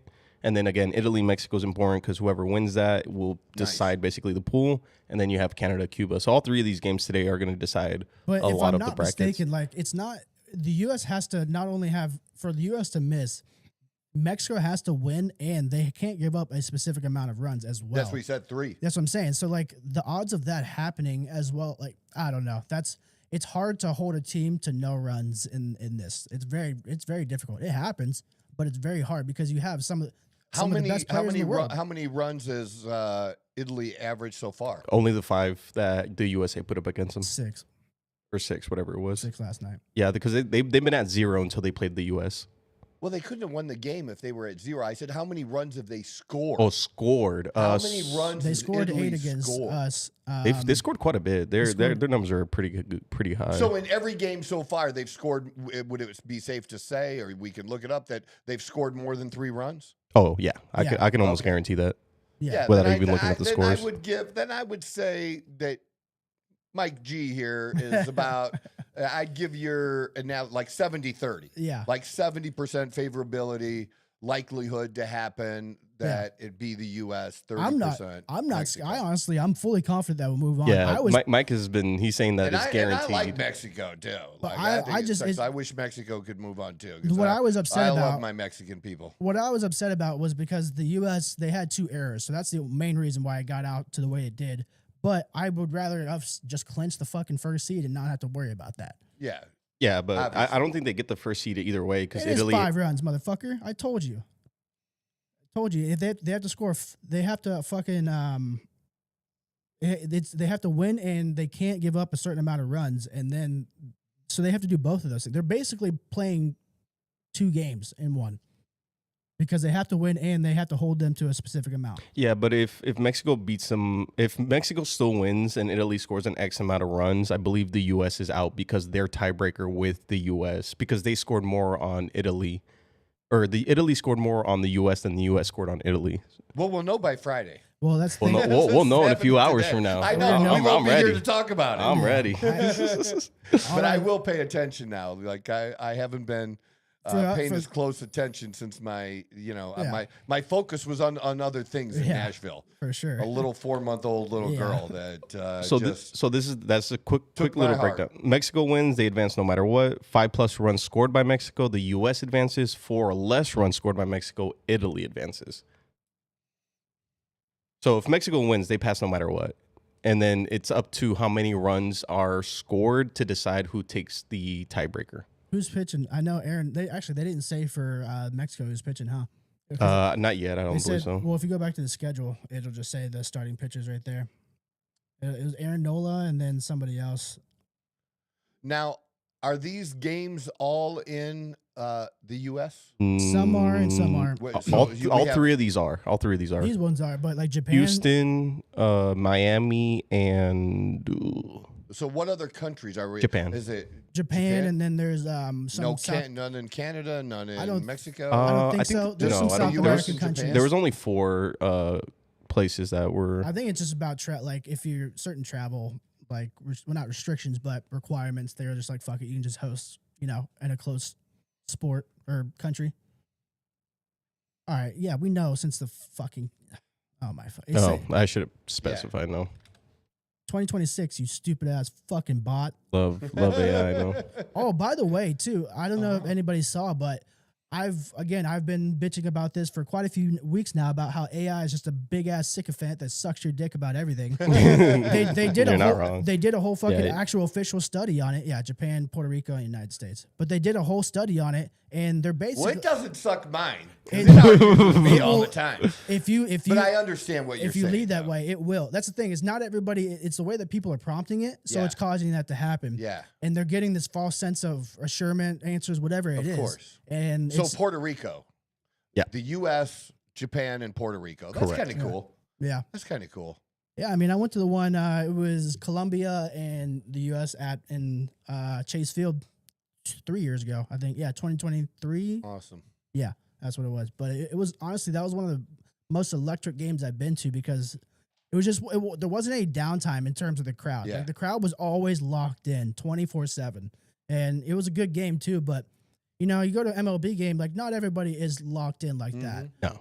But that's anytime you involve. But that's why I love tournaments like this because anytime you involve countries, something about that. Because like even like at the Italy and U.S. game, like you obviously like we said, 99% of those people are Americans. Yeah. But you saw those people wearing their Italian jerseys. Like even I could see Troy wearing his Italy like jersey because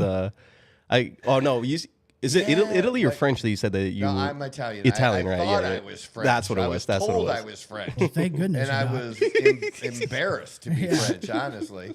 Say you're not But you're not I a pussy. can say this. Here's the thing, though, and I'm supposedly 50% Italian. Okay, I would never even with that background, I would never, no matter what my skill level, I would never represent Italy over the U.S. unless the U.S. wasn't involved at all. Yeah. If it was something the U.S. wasn't even a part of. Yeah, but and being to asked- but Mike's point, though, I'm just saying I'm American first. Yeah, a lot of the Over- players over my of Italy heritage. probably have the same view, but like to Mike's point earlier, like a lot of those players on Italy's team weren't chosen for the U.S. team, so their second best option is to go play with Italy. I understand that, but unless you're like a dual citizen, and I don't think you should be like a dual citizen like that. Like I don't think you should just be able to do that. To me, I just think that's crappy because I think that same shit with that what she's snowboarder, whatever the fuck she was, The Chinese- the Alyssa Liu? Chinese kid. Yeah, that's just bullshit, man. Yeah. I get it, the money and stuff like that. That's fine. Then go be Chinese. Like Yeah. you're Chinese, go be Chinese. There's nothing wrong with that. Yeah. But you should be representing. You should be representing the United States. I'm- and if you can't qualify to Yeah. represent the United States, well, then you're just not good enough. And that's just how it is. I'm the same way. But wouldn't that make all the other teams worse though? Yeah. Yeah. Yeah. So then, what would be the point of Yeah. the competition? It wouldn't. It That's- means we well, dominate. that's but why- So then that wouldn't why make do sports we- entertaining. That's the but whole point of still, sports We is don't want entertainment. entertainment. We want United States But then dominance. we have Major League Baseball to be entertaining. Well, that's why they added the whole thing like You know, I'm heritage. just saying. I don't know. I just don't. I had to say. Why do we? I had to Basically, say. we're playing ourselves. Yeah. Pretty Why much. should we have to play ourselves? Like, look, your team sucks. We're going to loan you some players because your team sucks. I That's mean, basically what we're doing, right? that is the heritage. That is the Because heritage rule. If you remove the American players with the Italian heritage off of Italy's team, they're 0-3, right? No, I there's mean- 1 and 2? they're pretty. Like I said, their team is actually quite solid for like the Well, players that they have. yeah, Okay, but they're not 3-0. I'm gonna be honest with you. Right? Like Probably, I mean, they're- Great Britain wasn't really good. Brazil wasn't very good. The U.S. is the only like upset that Italy, like again, Italy had about but Mexico's solid. Mexico's solid. In for sure. Italy's lineup, there are probably about 5 or 6 actual major league players that get time. Yeah. And play in, and then the rest are just. Well, no. I'm saying in their 5 or lineup. 6, that's a lot. There's 9 players on the fucking field. Just their hitting lineup, their pitching line. Aaron Nola, he's been in the MLB for a long time. Michael Lorenzen is who pitched against us last night. He's been in the MLB for like fucking 15 years. Like these are all good players. I get it. But I'm the same way. It's fun. I get it 100%. I'm okay with sacrificing that, like you said, because I do want entertainment of the sport, and if it does make the overall tournament more fun, and you did have a parent that was born in Italy or born in Mexico, and that's the heritage rule. If they were born there, you can play. That's fine. It's what it is. Yeah, what it is. I don't know. I don't know. But when it comes down to it, like I wouldn't represent another country. This is hilarious because I actually just watched a video of this, and the guy kind of like proved himself wrong during the video. So let's say that you are an American living in Italy. Are you gonna play for Italy or America because you're living in Italy? My whole life I lived in Italy. No, I'm just saying you're 18. You moved to Italy. You've been there for a few years. You are now a citizen. Are you representing Italy or the U.S.? Did I renounce my American citizenship? And you're dual citizen. So you have the option to play with USA or Italy. No, you can do if you're a citizen. If you're dual citizenship, you can choose what country you want to play with. Yeah, if that's allowed and you can become a dual citizen and you choose to do that, I don't have a problem with that. So what's the problem with Italian Americans playing for Italy? Well, because they're not in Italy.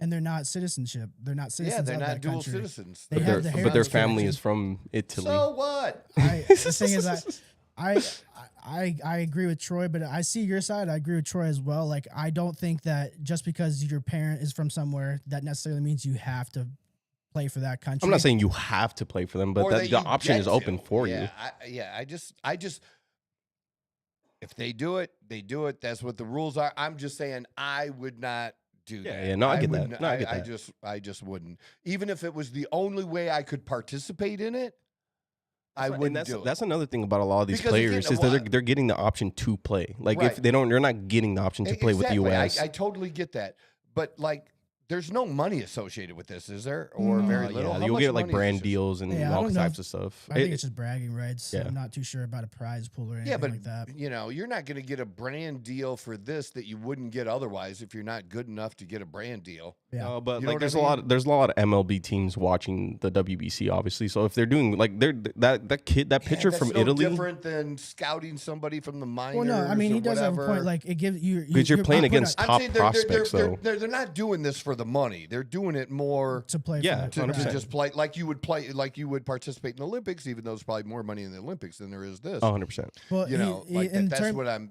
saying. Like, why would I risk my money? You know what I'm saying? Like, in terms of roughly 14 to 15 million total distribution on teams. Oh wow, I actually did. That's a lot of money. That's a lot more money amongst that many teams. It's not that much money. Champion gets $3 million, runner up 1.5. But that's $3 million the whole fucking team. But I think it's more of like peanuts to these guys. But it's for the program, is it not? I'm assuming. But you understand what I'm saying? Like these guys. Yeah, the National Federation receives the money. I have no idea in terms of how that works out.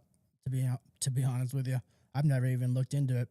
I thought it was just for bragging rights, but I do. And if the federation's getting the money, they're using that to pay for the players, hotel, food, training facilities. You're basically playing for the love coaches, of the game. 100%. Yeah, exactly. There's when it comes down to it, that's unless you're which is great. I mean, which is why people like it because you're playing for the love of the game. Yeah. But as an athlete, I'm playing for the money. Yeah. If I have the ability to, I'm paying for the money. Yeah. Well, wasn't that like a big issue of the U.S. in the past? That's why they didn't do so well in the past because a lot of those players didn't care for their pride for the country, more about their money. There was literally Captain America, David Wright. He was a third baseman. Like there was a lot of American pride. No. I'm just saying as a total, like the U.S. team as like this year's is a all-star team. Like there's no doubt about it. The best players choosing to play. Yeah.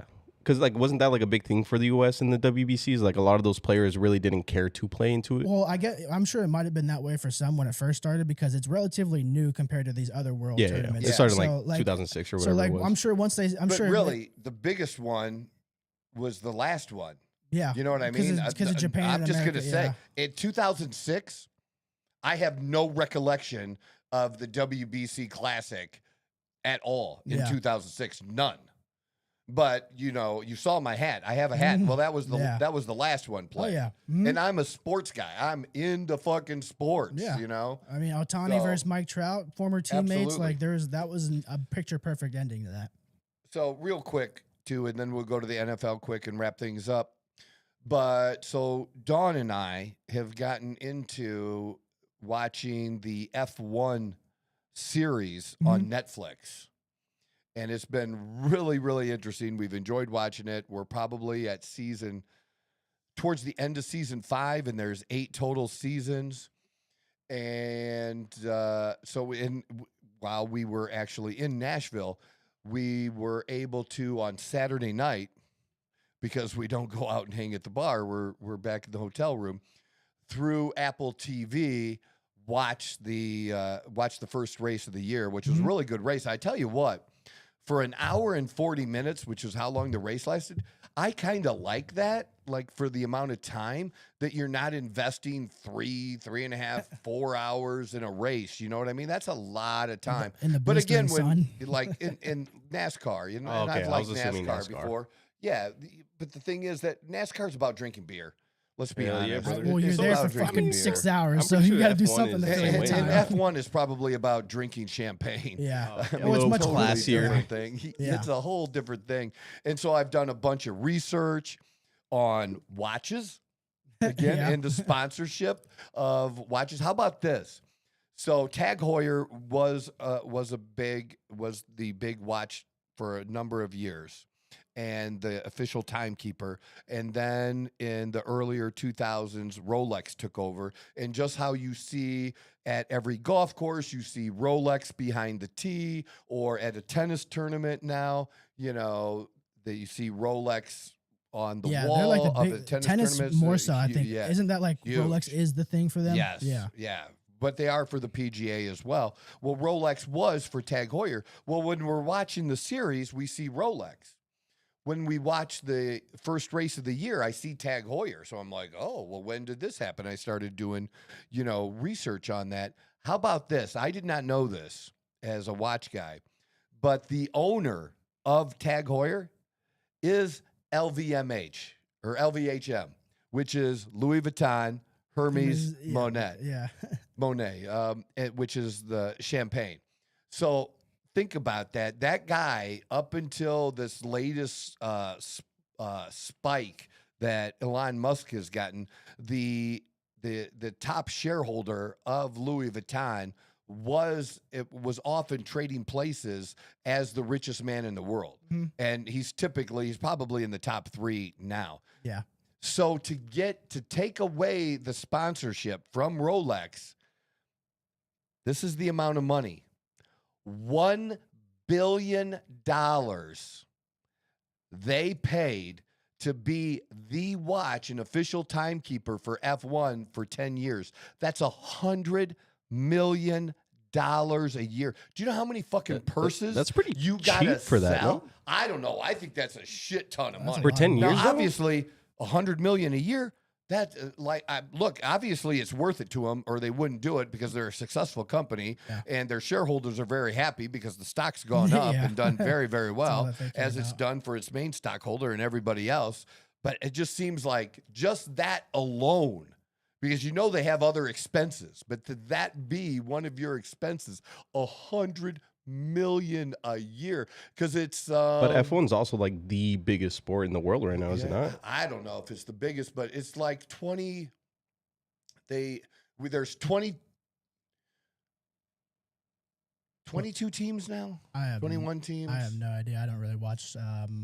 Or 11 teams and 22 drivers. It's 11 teams and I don't know. No, it's more than that, because of the racers. It's 20. It's 21 now. They're on some narrow ass roads. Because Cadillac's a new team now this year. And they finished 14th in the race, and everybody else behind them just didn't even finish the race. 10 teams. 10 teams on the grid, Each but team's got 20 2 drivers. That's it. Okay. That sounds right. But actually, that's That's not right. There's 11 now. Because Cadillac's number 11. See, they don't have Cadillac on there. Oh, look at that. They mentioned it. ChatGPT is wrong. Important upcoming change. Why wouldn't they just But I fucking tell put you, that in like, there?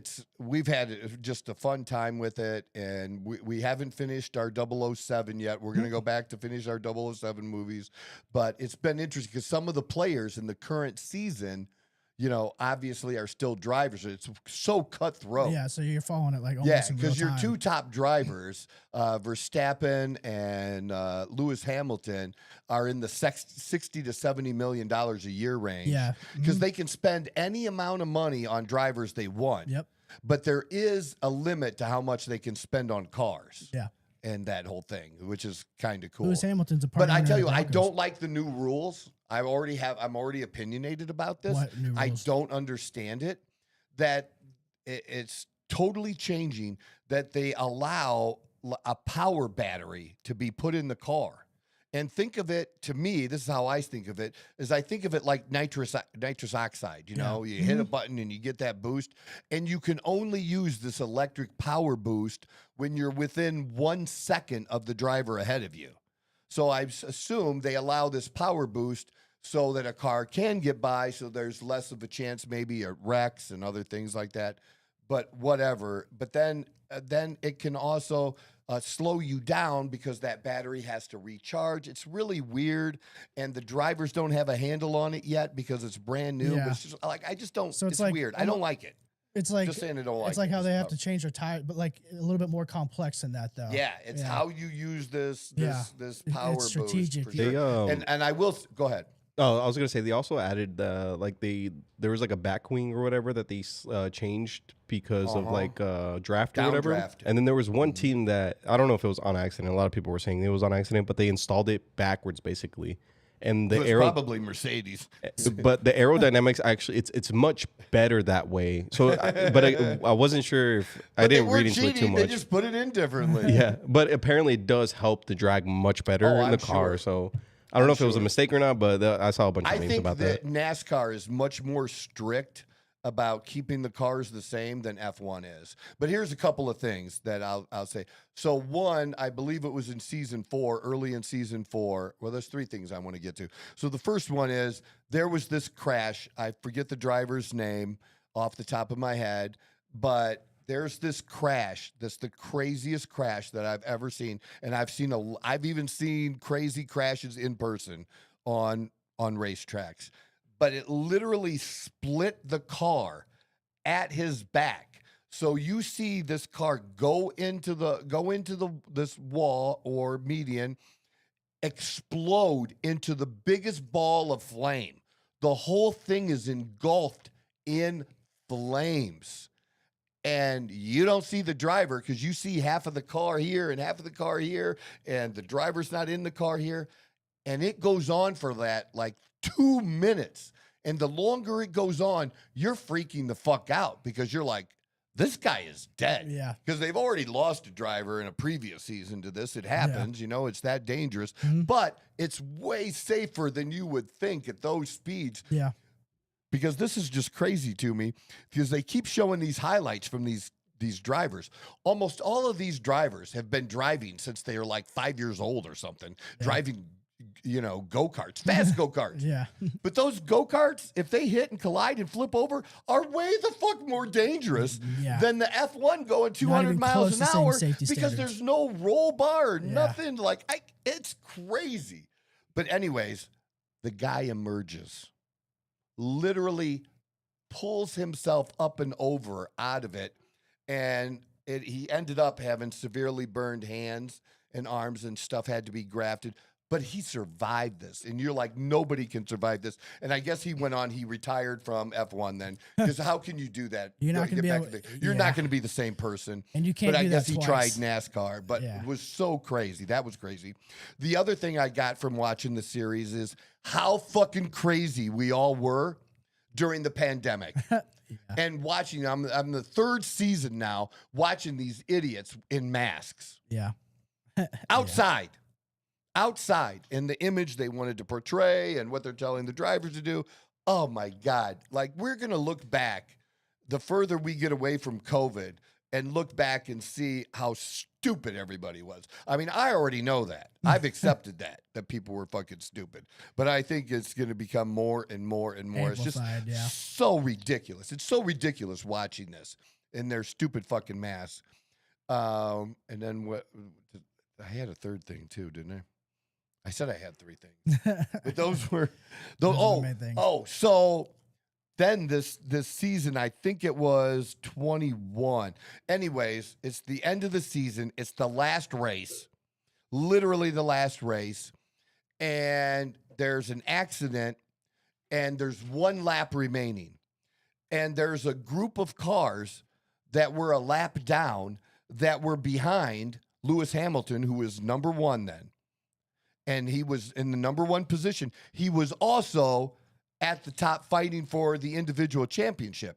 Now, challenging him was Max Verstappen, but he had 5 cars ahead of him between him, and there's 1 lap to go. The chances that he gets through that, slim to none. So the officials decide, and this is why I hate officials of all fucking sports. All sports decide to let Verstappen pass those 5 cars, make those 5 cars go behind him. They should have went all the way to the end, but in where there were between Verstappen and other people that were on the same lap who had also had lapped cars in front of them, they didn't make those people move. Yeah, I'm sure. So they totally screw Lewis, and he loses the race, and they did totally screw him. I mean, I don't hate either driver, have ill will to either driver, but it is a shitty way to win a championship like that when they just literally taken it away. And it would have been, I mean, he's already won 7, so it's a dynasty. You know, many people consider him already one of the greatest, if not the greatest driver. I know who he is, and I don't even watch that much. Yeah. And I think he's pretty cool. But the whole thing, I do like. But that was just so shitty, the fucking rules. You know, Lewis Hamilton is a part So I'm into F1 now, just so you know. So I'm into F1. You know Lewis Hamilton's a part owner of the Broncos? Yeah? That doesn't surprise me. All that fucking F1 money. He's fucking... That F1 money. You mean that fuck you money? Yeah, that fuck you F1 money. He's, like you said, 60, 70 million a year. So let's quickly go through the NFL and what's been going on with the NFL really quickly with just free agency. The biggest story, the Max Crosby thing. I think that's the biggest story. Yeah, I do too, because this is not something that happens Well, very often. I thought, my God, the Ravens getting Max Crosby. You're like, son of a bitch. What? Yeah, like, fuck. Especially being a Steeler fan. Like, wow. You got Myles that's Garrett there unbelievable. already. And then we were actually at the casino last night, and to see the news pop up that the Ravens back out of the deal because of medical concerns, which we already knew what the whole medical shit was going on. And they want what they got Trey Hendrickson. Now, did they have Trey? Did they have Trey before they signed Max, him after, or after Max? They signed him after. After they decided against Max? It was after they had already backed out of the deal. Which Because otherwise, for just to think of them having both. Yeah, that'd be fucking nuts. Yeah, well, and he's a steal. I think Trey Hendrickson is a steal. Well, that's the thing. I think that they thought in paying him the money for somebody who's very good and then not giving up those 2 first-round picks for the future, I think they sat down and they're just like, we can get this guy. We can keep our first. We can use this as an excuse. Yeah, and then like that'll be interesting. That's what I think how the happened. league handles this, and if there's any backlash from this from the well, league. they tried to. The Raiders tried to do the same thing. They tried to cite his injuries, his surgeries, and everything as the reason why they shut him down for the rest of the year. And you know what Max Crosby did? Literally, as soon as they said they were shutting him down, he posted like this thing on Instagram. It's just a video of him just dunking in his basketball court at home, dunking, like jumping up, like violently jumping, like his knee's just fine. It's I think just that's fine. crazy that's happened. Just a bunch of signings all over the place. Is there a specific team you guys want? This is going to cover all teams. So if there's a specific team you like to, yeah, we can. Well, first my team. Let's go to Pittsburgh. I think Pittsburgh getting Rico Daldo, I didn't see that coming at all. Pickup. And yeah, that's not a bad pickup for the money at all. Michael Pittman, I seriously don't understand why the Colts didn't keep him and they kept the other receiver. The other receiver, Alec Pierce. Pierce is great down the field, but he didn't have the same number of yards. He does lead in yards per catch. I get that. So he's that deep threat, but you got to have a big Pittman. Yeah. And finally, this is what the Steelers needed to do. Yeah, they needed number two. If you were serious about competing now, and they weren't serious last year because we trade number ones basically, and we didn't take care of the problem of not having a number two. We get rid of Micah Fitzpatrick and we get Jalen Ramsey. Again, it's like 1 for 1. To me, they're almost equal without any additions, and just was not smart. But keeping Cameron Hayward, huge I'm thing surprised to he's keep. still playing. He's like fucking 38. Dude, but like but he's coming off his best last year. he's coming off arguably his best season at that age. Yeah, he did. But I think Michael Pittman, that's a great number 2 for Pittsburgh. Keeper and Hitman, that's all good. The other ones, I don't know. Well, on the back end, you guys get much younger. Jamel Dean, Asante Samuel Jr., Darnell Savage, like they're younger. The thing still is, what are we going to do at quarterback? And there is Ty Simpson on the radar, but I do not want the Steelers to get Ty Simpson. I really do not. Well, I don't see the benefit in doing that. He just does not have enough experience. And I'm an Alabama fan. And there was a point in the college season where he was really kicking it, but he totally laid down at the end. He needed another year in college. Well, and if it wasn't going to be at Alabama, it should have been somewhere else that he could have gone to. He was getting fucked up, too. Like, his O-line had him pretty much. It still doesn't matter. Well, what do you think is going to happen in the NFL? Oh, I know. All right? Like, he's just not ready. And I like Will Howard's size. I like Will Howard's experience. I'd like to see what could happen with Will Howard. Well, here's my thing is, and I'm not opposed to Aaron Rodgers for another year. Well, that's what I say. Here's my thing. The Steelers are not the type to kind of just sit and mosey around, and they're not that type of organization to wait. If they didn't think Aaron Rodgers were coming back, they would have made a move for a quarterback. I think Aaron Rodgers, it's pretty much, besides being signed, I think it's a done deal that he's there. You got his coach. He wants to play another year. He doesn't want to go to a shitty-ass team. Well, I don't think he would go to any other team. Yeah, absolutely. Why would he go to any other team? It would make no sense. What about Green Bay? No. I'm just playing. I said they wouldn't even take him. They're not interested. Yeah. But here is, playing for somebody that he's played for before and has a lot of respect. And I tell you this, listening to Aaron Rodgers talk about Mike McCarthy has really changed, like, given me some insight that makes me feel better about Mike McCarthy as coach of the Pittsburgh Steelers, and talking about, and I knew this a little bit about his history and, being from the Pittsburgh area and growing up a Steeler fan and being a Yinzer and all that stuff. But I really feel better about that after hearing from, again, somebody who has greater insight than I do. Who would have greater insight on Mike McCarthy than Aaron Rodgers as a player? So I definitely think he would want to play for him again, to go learn a new team system. Just so if he's going to play at all one more year, it is going to be with the Pittsburgh Steelers, and especially if the Pittsburgh Steelers can show him shoring up the backfield a little bit here, getting a definite solid number 2 like this. And getting a real number 2, and he likes Pat Freiermuth at tight end is too. And he likes the defense. I really, he doesn't want to say it publicly yet, but I expect Aaron Rodgers to be back, and I would be shocked. And if he decides not to come back, I expect his career to be over. Yeah, and choose to just be start over like that. I don't think so. No, Not with Minnesota, not with anybody. It just doesn't feel right. It doesn't sit right. It just doesn't seem. It doesn't seem like something that's right. likely to happen. Let's go to real quick. Let's go to the Broncos. Let's go to Mike G's team. They've just been. What's your team been doing? No, they've just been re-signing guys. Here's the reason why they're a little bit more reproached on this. This is the first year without the Russell Wilson contract that we don't have dead money. So I think Broncos fans are totally okay with us not just fucking splurging like we have. I also think that some of the talent that's been signed. So they've only re-signed people. They have not went out and gotten anybody. No, not really. I mean, I'm okay with it. I'm fine with our roster. It's really everything. Alinger is a backup quarterback. I think's okay. Yeah, he's all right. But not adding to the team yet. Maybe they're just planning on doing it through the draft. Yeah. But I like J.K. Dobbins as a running back. Well, it's next year's free agency class. I think is where if there's a lot, if the free agents that are supposed to be there are there, I think that's when you'll see them fucking open up the wallet book. Yeah. I don't think go down to swayed them Kansas City though. They've made good moves. They have made good moves.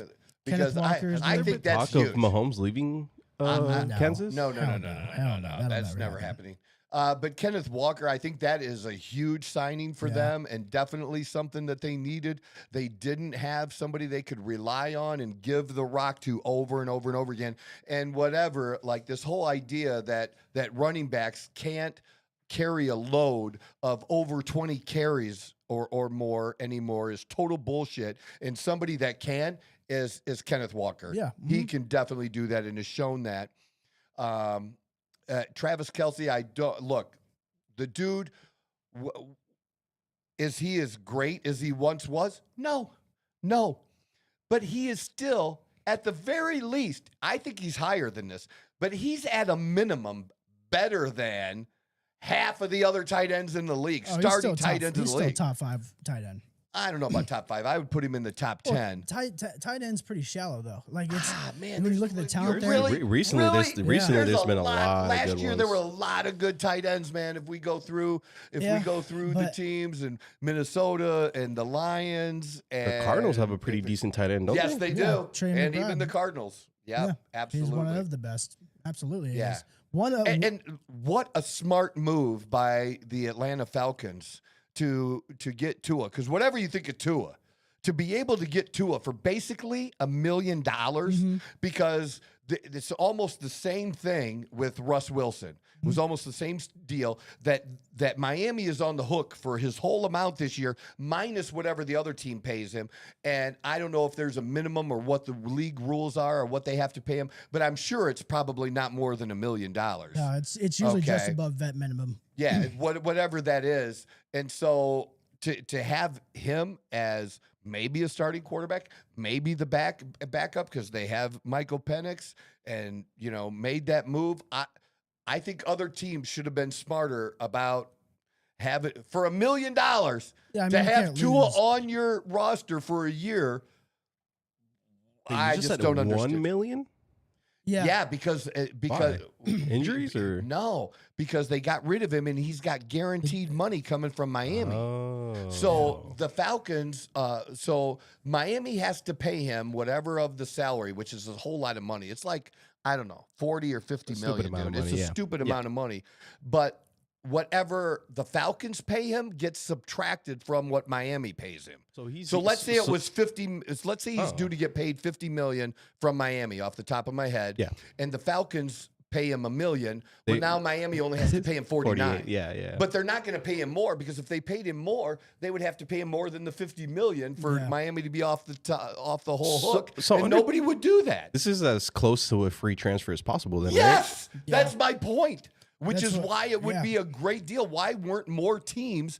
Because there's so many teams needing a quarterback to throw the did it work out great for Pittsburgh? We made the playoffs. Even as a backup, that would be fine, right? Exactly. I was just saying, can I be honest with you? Like, I agree. Like, you could take a flyer on him for that situation. Why the fuck not? For $1 million, but yes. I think he fucking sucks. He's big. He's still better prone, than almost every backup in the league. Yeah, he is. For $1 million, and backup quarterbacks. $1 million for a backup quarterback. I never backup quarterbacks are getting $5 to $10 million a year now. I wouldn't have paid the money to I would have let him walk. Honestly, I didn't think he was. I mean, for $1 million, like nowadays. There you go. Like, there's another one. Kyle for Pitts. There's another tight end.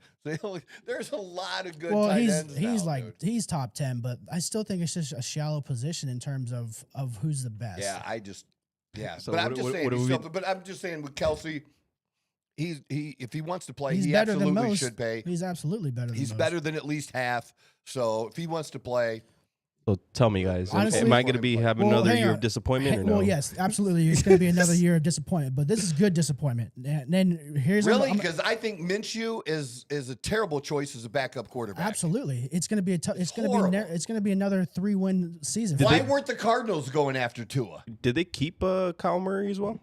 Do we still have No, him? he's gone. Nobody's picked up Kyle he's going to Murray be in the yet. same situation as Tua. He's going to get a fuck ton of money from the Cardinals, and somebody else can basically sign him for pennies on the dollar. That's a decent backup quarterback I as would well. I would take a chance on Kyler. I would take Murray over But- to Yeah, Tulabula. yeah. The Cardinals did Yeah. make a very good signing, a very underrated signing. Tyler Algier is a very good signing. That dude, Yeah, is I'll give you that before Bijan was there, he had 1,000 yards. He's never fumbled. Like he's a big tough back. He's got Bijan speed. is so fucking Yeah, that's good, the only though. thing. Is like Bijan So is just More of a fucking veteran. good.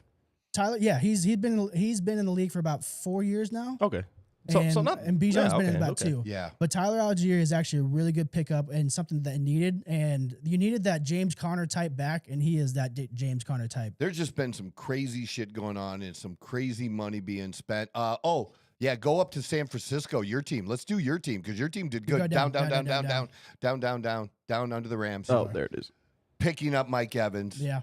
That's a Great pickup. Even at this point in his career, he still He's still a produces. top. He's still a stud. He's a great big target. Well, with That them is too, just so good for the San Francisco 49ers. what works out for them really well too is they didn't have to go crazy in free agency because they're getting a fuck ton of people back from injury. Right. So like they're It's gonna. just about staying. It's about 100%. yeah. Staying healthy. It's about and, staying and healthy. adding, some places that you need 100%. to upgrade. Absolutely, Now, I I will believe say that. if they do lose Trent Williamson, that's probably Trent Williams. That's going to That's be not good. That's arguably one of It's the hard to best read from here, players. but did we pick up a good receiver?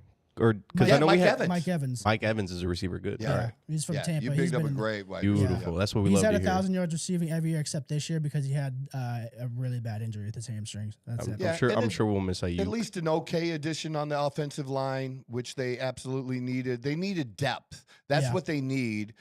Is depth because of all the injuries. They need somebody that you can say next man up, and the next man up can step up and go. And for them to get as far as they did this year with all of the injuries All that those they next had. man up. Now, where did They nobody's made a move for Mac Jones yet? No, but I think they're gonna have. Well, that's Jeez, man. well, they're gonna have to pay. They've already said they're gonna have to pay a pretty and penny they want get to, him. and they want to keep him. But like, if somebody deserves a Yeah. second chance as a starter, Astronomical asking price for him.